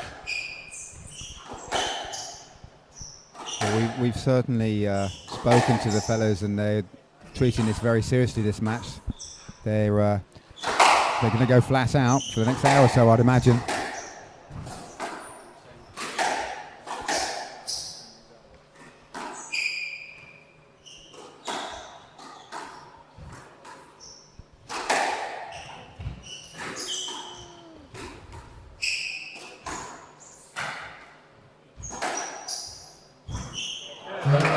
A great length there from Yow. One of these hot courts, difficult to pull up a decent length there. Very effective.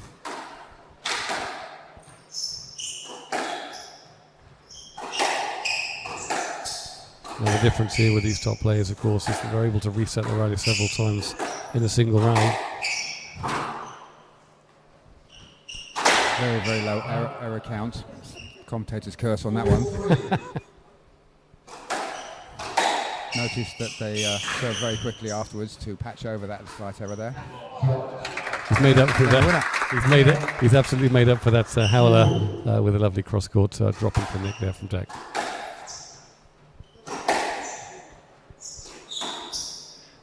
Now, really interesting for the younger players on watching the stream today. Just how quickly the players return to the tee from hitting the ball and are ready on that tee position to pick up that next shot. Makes all the difference in the world. I just wish I'd paid attention during my match. You did play someone 30 odd years younger. It's not easy, but at times you had him scampering everywhere. That's a cracking shot there from Deck. Very deft touch. Soft hands, I've told about Declan James. Beautiful slow touch on that. Nearly rolled out of the nick. Very close opening period to this match. 5-4.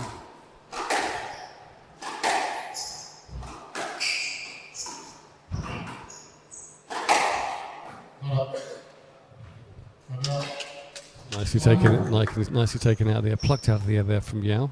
Very assertive on the volley.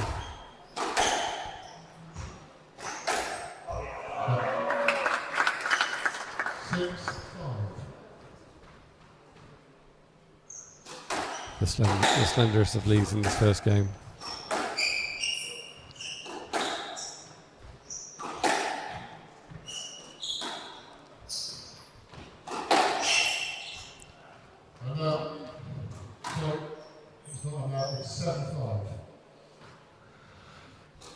Watching young Yow move around the court reminds me of a younger you, actually.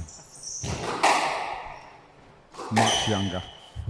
Not so easy these days to move like the 20 and 30-year-olds we see on the PSA World Tour. It's a joy to watch them and to see their tee position, their reactions, their timing of the ball, the way they move on and off the ball. It's fantastic to watch and to learn from. Yeah, absolutely. Uncharacteristic error there from Declan. And we can put a little bit of pressure there from Yow, so open up a little bit of a lead here. Not insurmountable, of course, and it's the first game. Anything can still happen.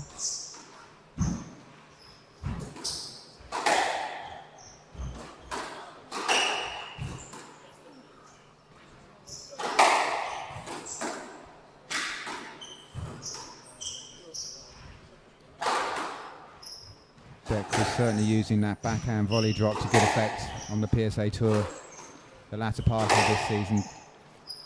got a good hold on the drive as well on that backhand.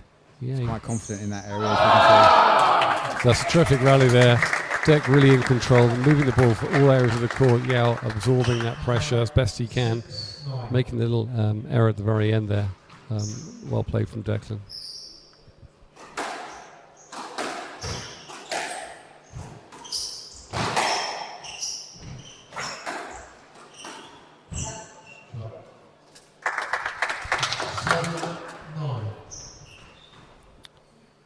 Declan's obviously based himself up in Birmingham for the majority of his time. Obviously spent the evening with his other half in Bath today, so he didn't have too far to come here to Cornwall to Truro. Yeah, he broke the journey. He came down from Nottingham to Bath, spent some time there, and he's back to Bath tomorrow, and I believe going on a short summer holiday in Scotland next week, recharging his batteries before pre-season starts, as the competitors on the PSA World Tour count down to the next event, which will be in London, I believe, the London Classic at Ali Pali. It comes around quick, doesn't it? Comes around really quick. You know, when it really does. It really does. They don't get an awful long off season at all.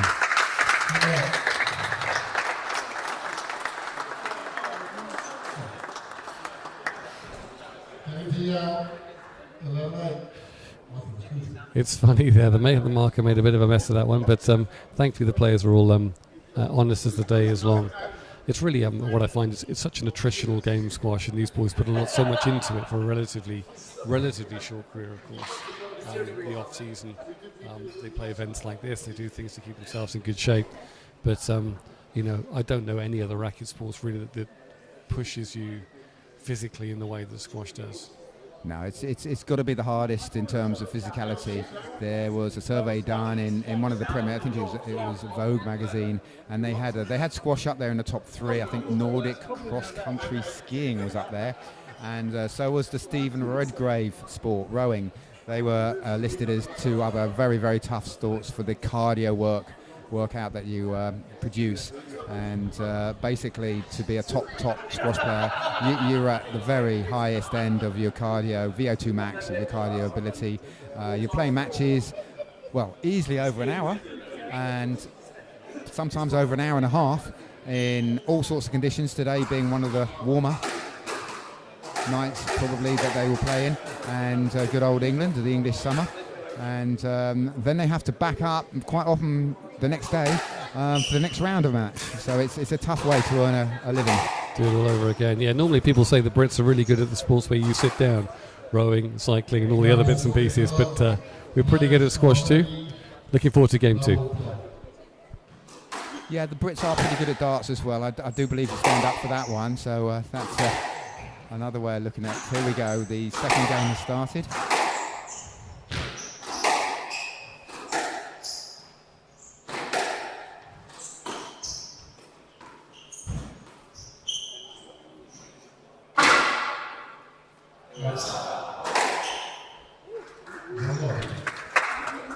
Good use of the height there from the lob from Yow. Very accurate.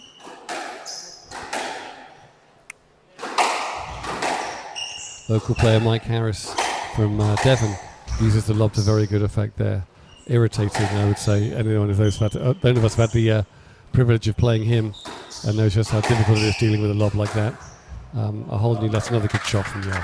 Terrific. Yeah, he really cut down. High racket prep, really cut down on that ball. It stayed very short, beat his opponent on that occasion. It looks like Declan is trying to hunt that tee, get on that very early when possible, but Yow's playing fantastic.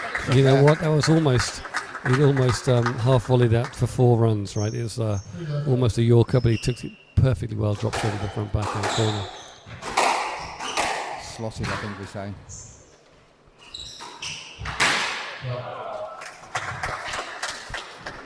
Touche. Whatever you can do, I can do better, says Deck. 1-3. It's that Declan James backhand again. Very strong.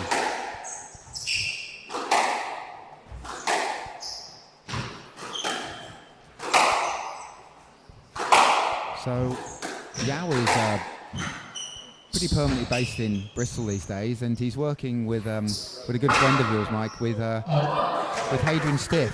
Can you give us an insight into the setup Hadrian's got and maybe the work he's doing with his group of professionals there? Absolutely, yeah. Hadrian and I go way back. We went to school together, of course, played a lot of squash together. Hadrian went on to coach people like Mohammed El-Shabaghi, formed his academy in Bristol.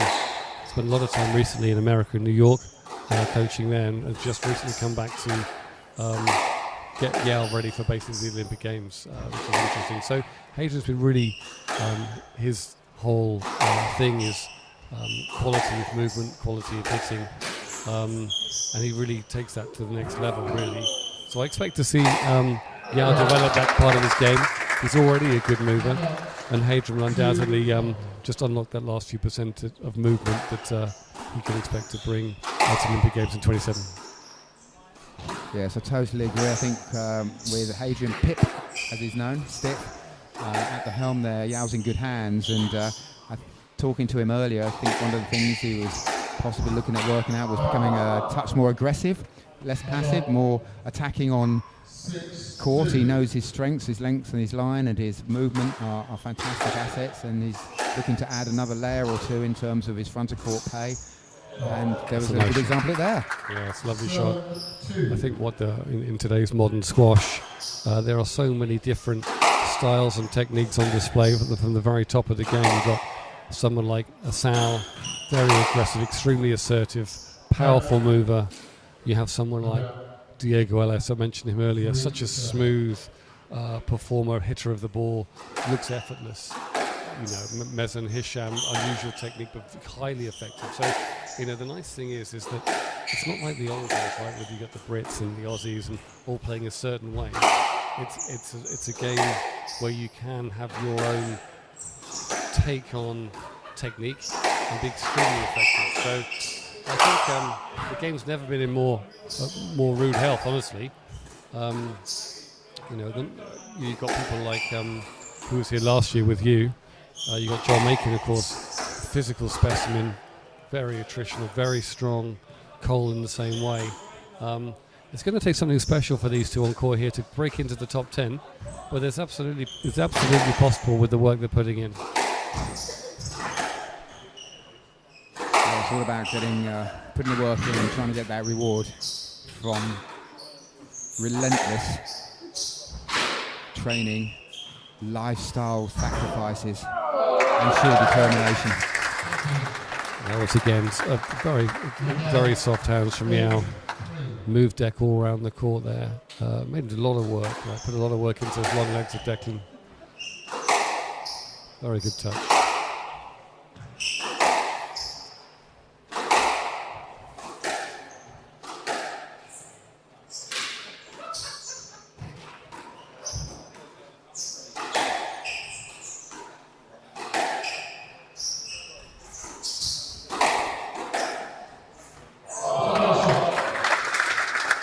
Declan pushing a bit now. He's closed the gap from,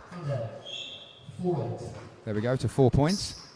Trying to hunt his way back into the second game to level the match. Still a long way to go.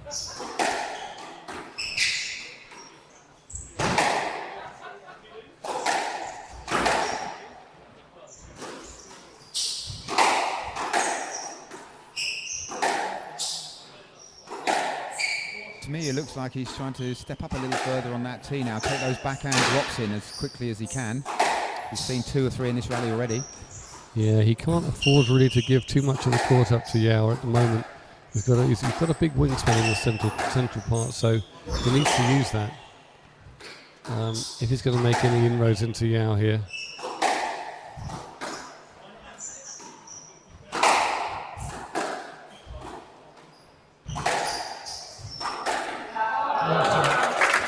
Nice shot there, quick onto the ball, but very quick hands from Deck there, throwing that ball back across court.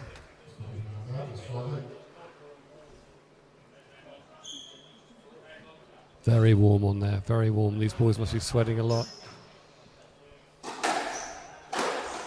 other thing that these two players are exceptionally good at and with is their mentality. I think Hadrian will be doing some good work with Yow on that, and I believe Nick Matthews done a lot with Declan over the years, as they are two very, very, very determined cookies.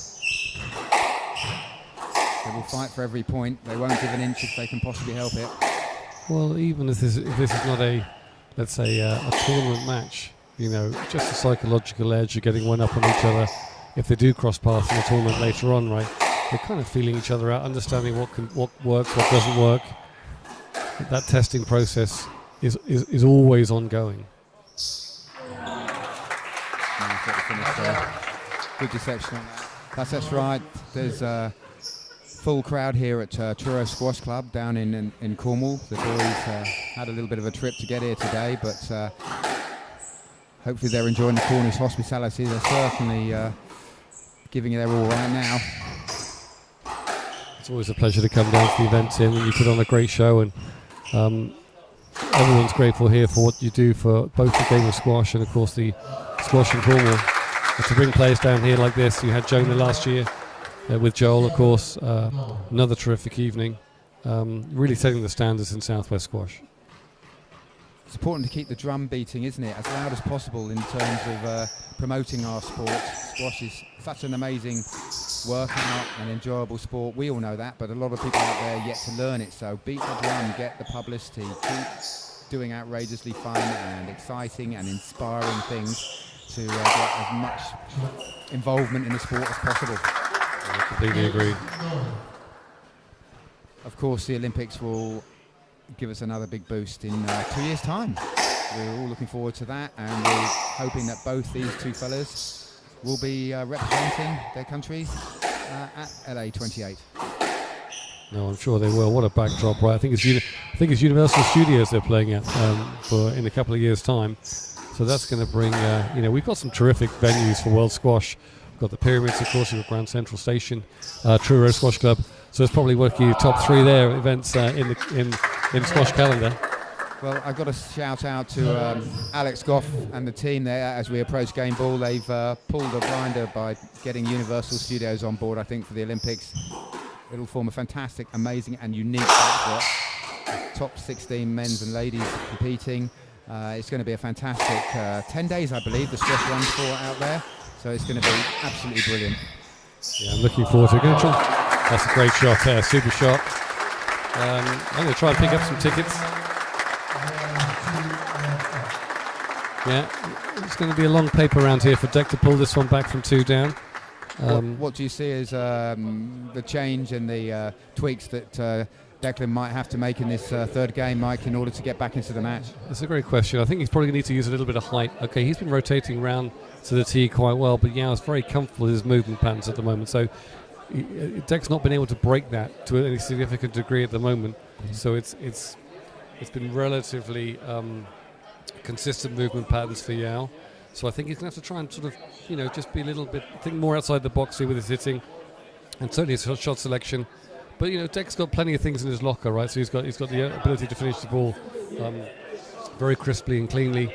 I'm sure he's going to lead into that in this third game. I think that's probably a very good analysis. Break up the movement patterns and the rhythm of his opponent. That must be going through his mind now, and he just needs to find a way of doing that. I hope everyone here is enjoying the broadcast from Truro. A big shout out and a big thank you to England Squash Masters, particularly to Brian Brock for coming down, for setting up all the transmission equipment and the live feed, everything that goes with it. It's a humongous effort, and we're so grateful here to have England Squash Masters on board, to have the England Squash Masters team playing against the Cornwall team today as part of the whole exhibition day, and the event, as we manage to put them on, hopefully will continue to include exciting teams from the divisions and the age groups of the Masters going forward.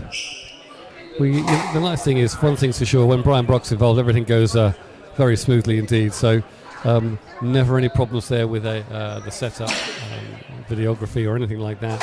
I've played a few Masters events in my time, and Brian's been instrumental in organising those. And I think they even want him, England Squash even want him now in his skills to organise some competitions on their behalf, which I absolutely don't endorse. There's no one better in the business and I'm very happy to have him sat alongside me here today. Yeah, credit to the world of squash, but I'm sorry, PSA, you can't have him. England Squash Masters, they've got a champion here.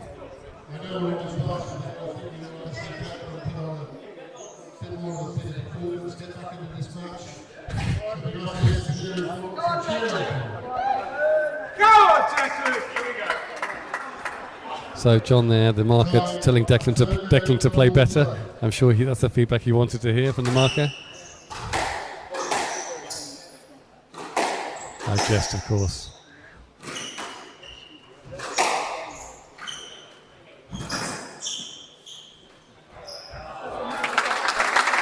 Nicely tidied up there from Deck.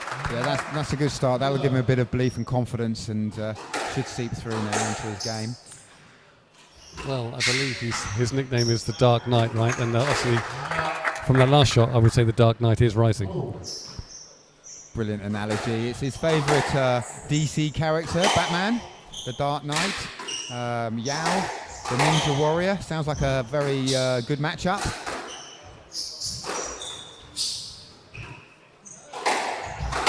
I'm a bit old for Marvel and DC. I don't understand all the superheroes out there, but we've certainly got two squash superheroes battling out right now.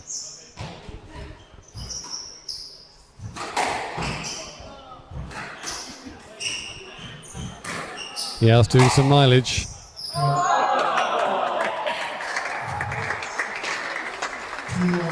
Unfortunate there from Deck. He had him all over the court. Picked up a cheap stroke there from Yow. An unfortunate tinned out on the cross-court nick attempt. I feel you, Deck, on that cross-court nick attempt.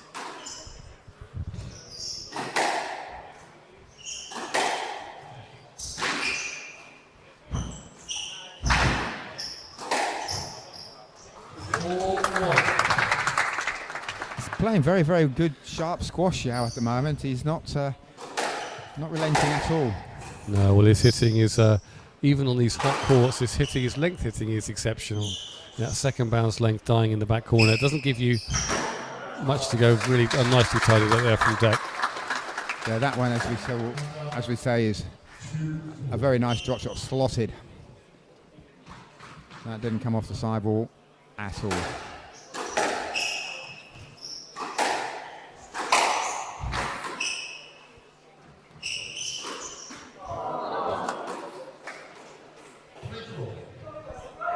One of the friendliest guys and nicest guys on the tour, I would say, Yow. It's always smiling.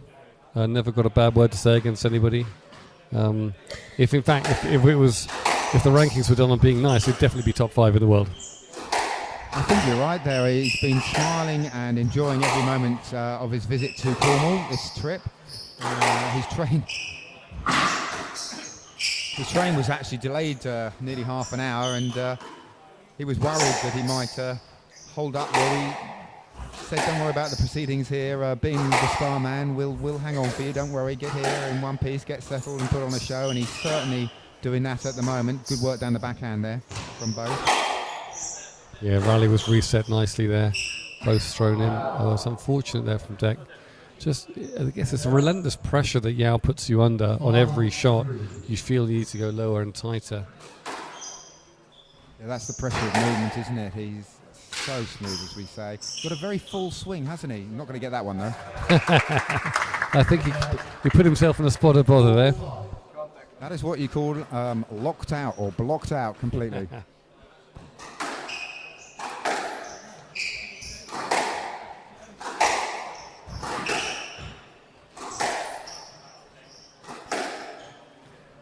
A little known fact about Declan is apart from rupturing his Achilles late 2022 into 2023 when he dropped a lot of time, he also has a back condition.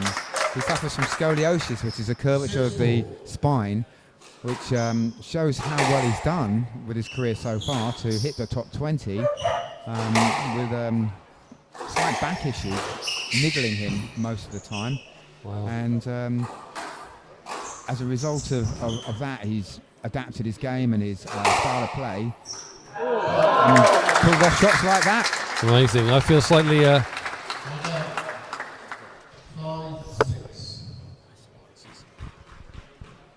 I feel slightly pathetic whinging about my slight back twinge earlier, knowing that Dex had to cope with that throughout his squash career. I think all us masters have little niggles and whinges about things. In fact, normally when we greet each other at the masters events, it's how are you feeling? How many injuries have you got? Yeah, normally if you're in single figures on the injury front, you're actually doing quite well. I mean, to be fair, these top pros, they put in so much work, so much time. Fantastic throw, cross court nick, rolled out. I approve of that shot. 7-6. He's back in this, Mike. He's back in this. He's pushing hard now.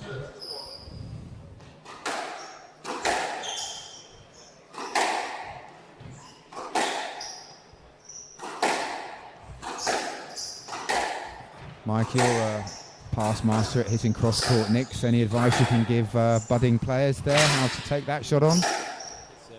It's a great point. So, for me, this is one thing. You can be fit and you can train for fitness. You've got to try and really work on, you're really going to want to take your, oh, goodness me, cut off mid-flow there by slightly... Oh, we got some Cornish marking going on. Hands up from the crowd. Well, we got some crowd participation on the refereeing here from John. Interesting technique here. Maybe he will sign him up for the PSA. You never know. Yeah, one of the most recent directives was influencing the referee, but we had 80 people here trying to influence him that very second. We did ask for their opinion. Yeah, there's been a few pantomime decisions during the course of today. A lot of booing. It's almost like Widow Twanky is marking, but it was interesting to see earlier on. However, both players are so incredibly fair. They won't take what's not deserved, basically. I'm sure, and thanks very much to John, the marker referee for the day. He does a fantastic job around Cornwall. He's always there, always volunteering to mark. This is a tough rally, heavy leg there. Is he going to be able to kill it? Well, this is a tough one. This is a tough one. And still it comes back. Amazing recovery. Reset the rally, and here we go again. Yeah, John's a terrific lad. Great marker. We always like to give markers a little bit of stick, whether they're the best in the world or second best in the world, right? Oh, that's a great. It's a super rally. Just down. Really good from Deck there. Terrific. He's put a shift in. Had to be rallied the match, that. Fantastic. Crowds really getting involved in this now. Massive cheers, shouts.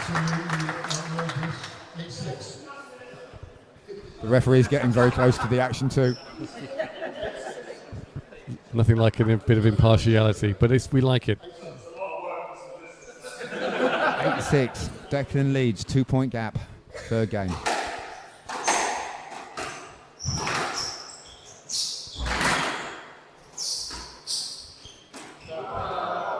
Unfortunate there. Unforced error crept in.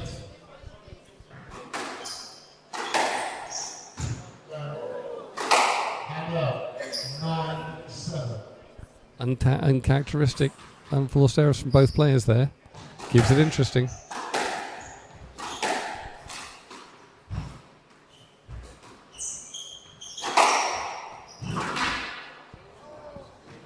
Here's the chance. Oh, fantastic. Looked like Yow was struggling for a second there, but no. Clever push down the line. Caught Declan flat-footed. High up the court, couldn't quite recover.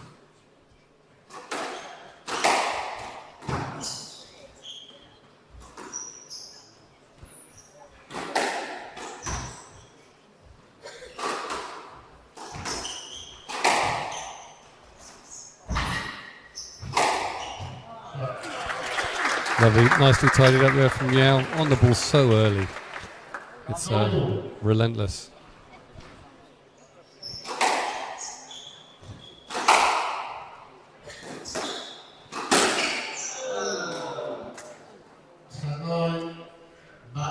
First match ball here for Yow. Can he take advantage?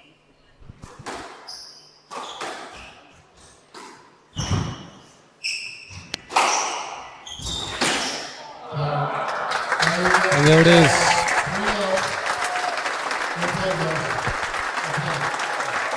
Here. Can you hear? Yeah.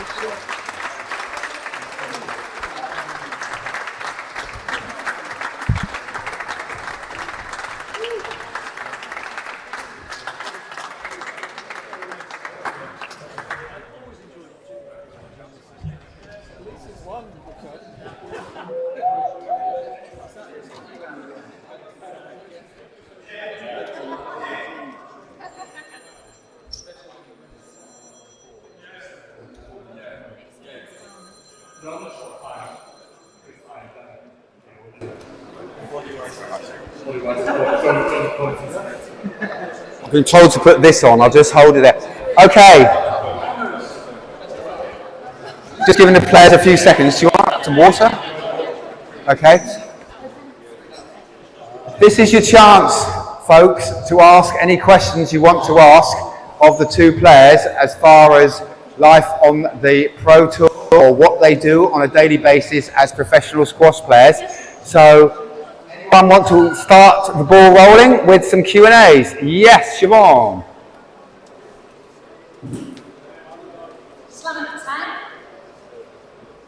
Oh, thank you. Sorry, it took me a while to get there. Welcome today. Did you get nickel then as well? It looked like you might have niggled something.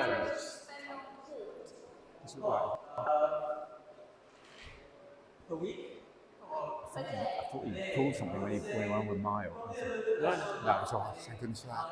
Don't want anyone to leave into it. When I was younger, I probably spent 2 or 3 hours a day. That's not fully high intensity all the time. I only do half an hour, 45 minutes on the long distance. So an hour of squats, an hour with the coach feeding, and then also an hour doing pair sessions. So I'd say probably average around 12 to 15 hours a week on quad. Yeah. Thank you. Training schedule, how many hours a week? Yeah, training. Yeah, maybe 30. 30 hours. 4 or 5 hours a day. Really, 1 court session and 1 gym session as well. I have a Sunday off, usually rest, and a couple of sessions for the other 6 days. So, yeah, a lot of volume and a couple of hours of stretching, mobility, yoga, and then just so you can do it the next day. So yeah, it's a full-time job, like, working like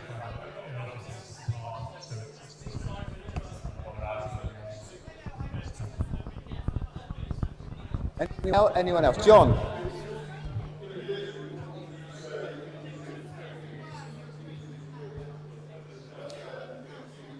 Best win?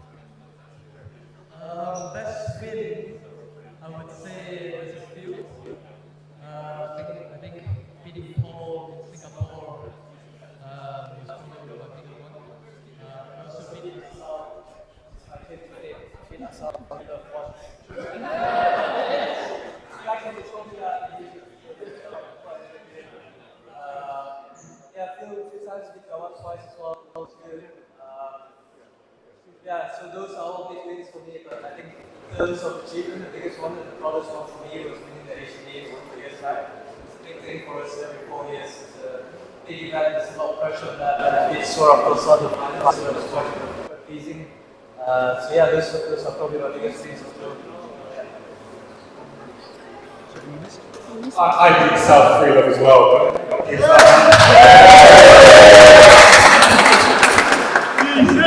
wasn't 11 years old.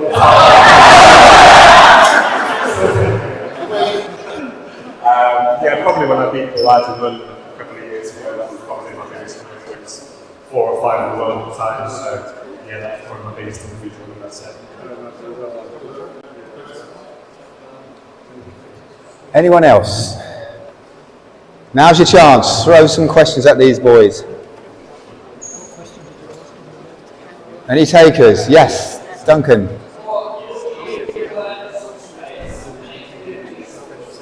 Couldn't be scored. Do you want to go first? Yeah, I wanted to be a pilot.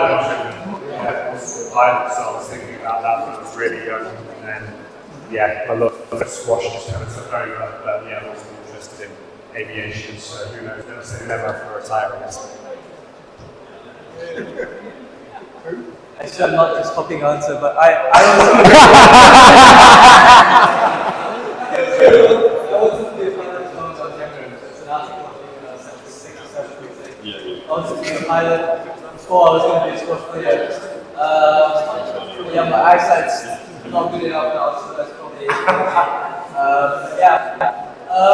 yeah, I'm pretty interested in the finance stuff, plus business management, and really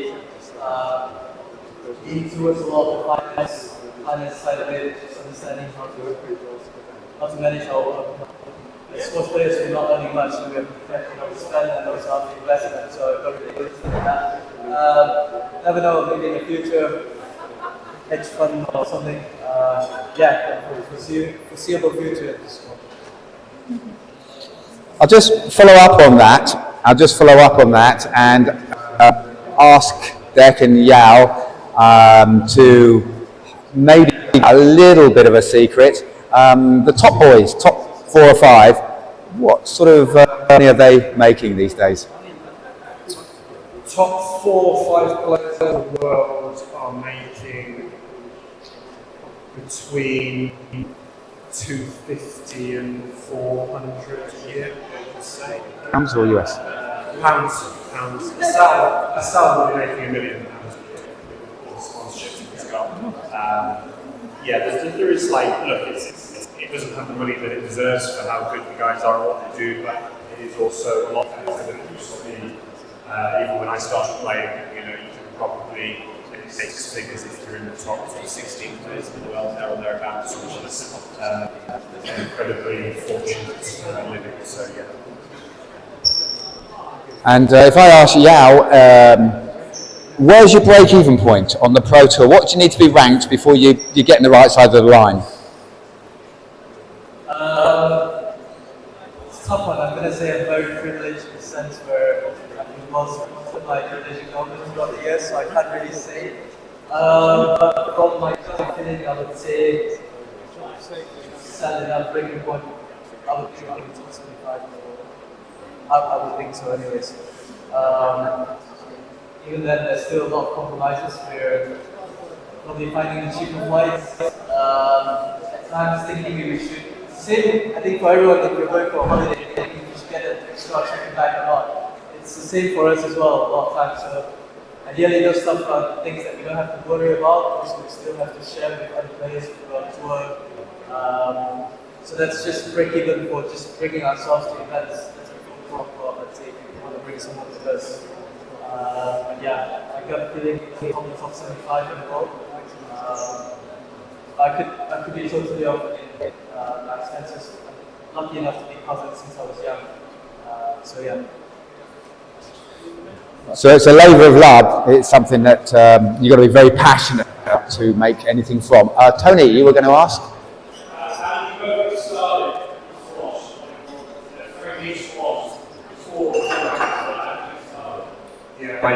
My uncle taught me, showed me the game number 6. Leisure Centre, you know, just like most of us in the UK, you grew up playing in Leisure Centre with your dad or a family member. So, yeah, just started from there. My uncle played, then my dad's played, my brother, it was very much family.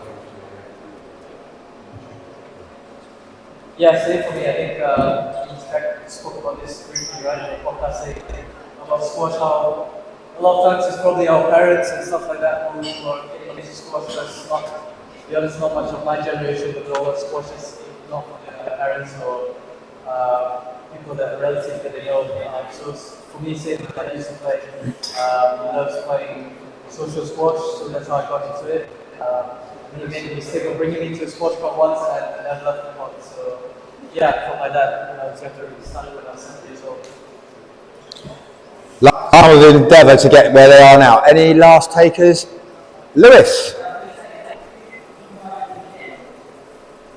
What do you do in a gym? What do I do in a gym?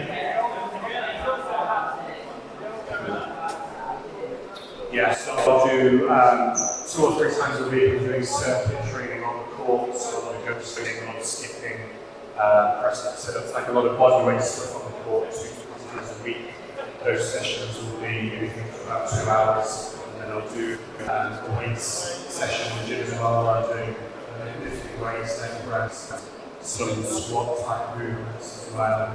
I did a lot of strength training when I was 17, 18, also in the gym, with like the Olympic lifting kind of stuff to get that strength in the body.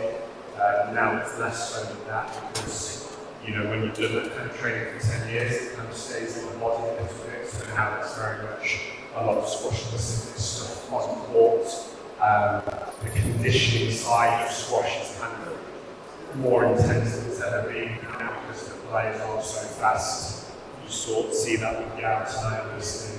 The ball comes back a lot, so there's a lot more happening on the movement side of the game. So yeah, I'd say the training is a lot more geared towards squash specific stuff now than when I started playing. So yeah, it's very hard and impossible work. Very brutal. Yeah, again, same thing for me when I was younger, probably 17, 18, did a lot of the basic lifting gym sessions that probably a lot of people will be very used to. A lot of squats, bench press, those kind of your classic gym kind of lifting stuff. When I was younger, I did a lot of that. Like I said, that was the building years where I kind of built the strength. But for me, over the last few years, I've really been away from that. I don't think I'm lifting as much weight as I used to. A lot more sport specific stuff, a lot more single leg stuff. As you can see when we're on court, there's so much lunging to the front and you need to be able to get out from that situation time and time again. So there's a lot of repetition there. So doing a lot of single leg stuff, also a lot of plyo stuff to get an explosive speed.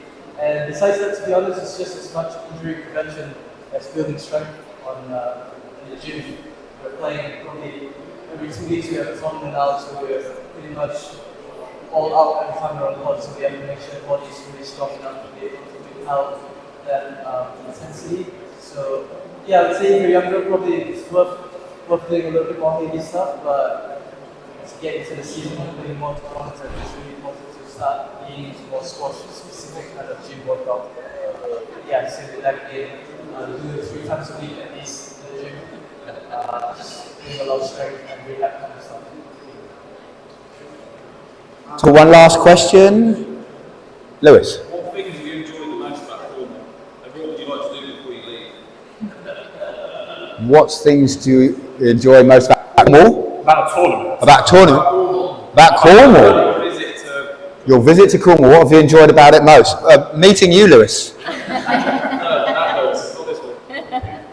Probably nostalgia for me, because I used to come with my family every year from the age of, I don't know, like 7, 8 to 13, 14, 15. Family holiday every year, so yeah, my memories of Cornwall are very much like long road trips as a kid, asking me listening to my dad's music and all the rest of it. So yeah, the Cornwall just makes me think of my family. So I've been in Cornwall for a total of 6 hours now.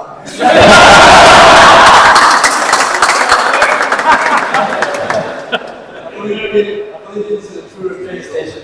Truro Sports Club. First impression, amazing stuff, amazing atmosphere. Yeah, but there's so much more, so much I've heard from so many people. You need to try pasty. A pasty, a Cornish pasty. Pasty. That'll fit. Sounds good. You won't move after that. Well, you learn about 1,000 calories on board in an hour, so I think it's worth having to go. But yeah, so far amazing. Hear a lot of great stuff from so many sports players. Jonny always raved about how nice Cornwall is. So I'd like to spend the future, hopefully the team can get me down more. I'm only from Bristol, so not too far away. Yeah, really good first impression, and I'd love to come down more. Thank you very much, both there. I can assure you when Mustafa Sal came down, he ate a minimum of 2 pasties at the Founders Club. I saw him do it. He waffled them doubly quick as well, but brilliant effort. Last shout for the raffle when everyone heads back to the bar. If you want to raffle it, last shout, and then we will pull the raffle. A bit of advertising for the Falmouth Centenary Racquetball event on July the 11th. Entries are welcome for that. Details are out now, but we will re-advertise them so that if you want to have a crack at the Racquetball Championships, you're welcome. A big thank you again to everyone for coming tonight. I hope you've enjoyed it, but a special big thank you to our top 20 professionals from England, Jamaica, Declan James,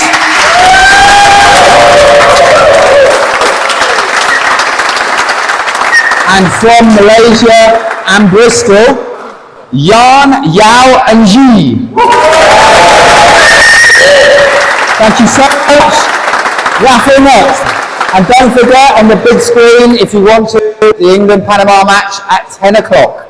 Hope you enjoyed it. See you next time. Can I get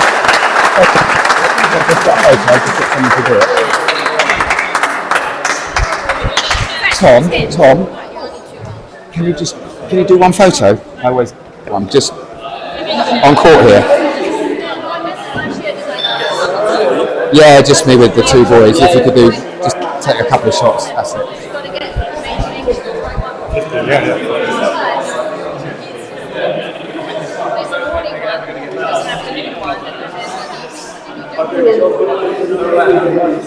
All good? Yeah. Thank you.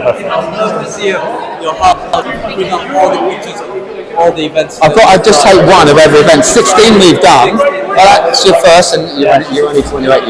You're very young still. I know you don't look at that in that way, but. I just wanted to say it's a squash event players.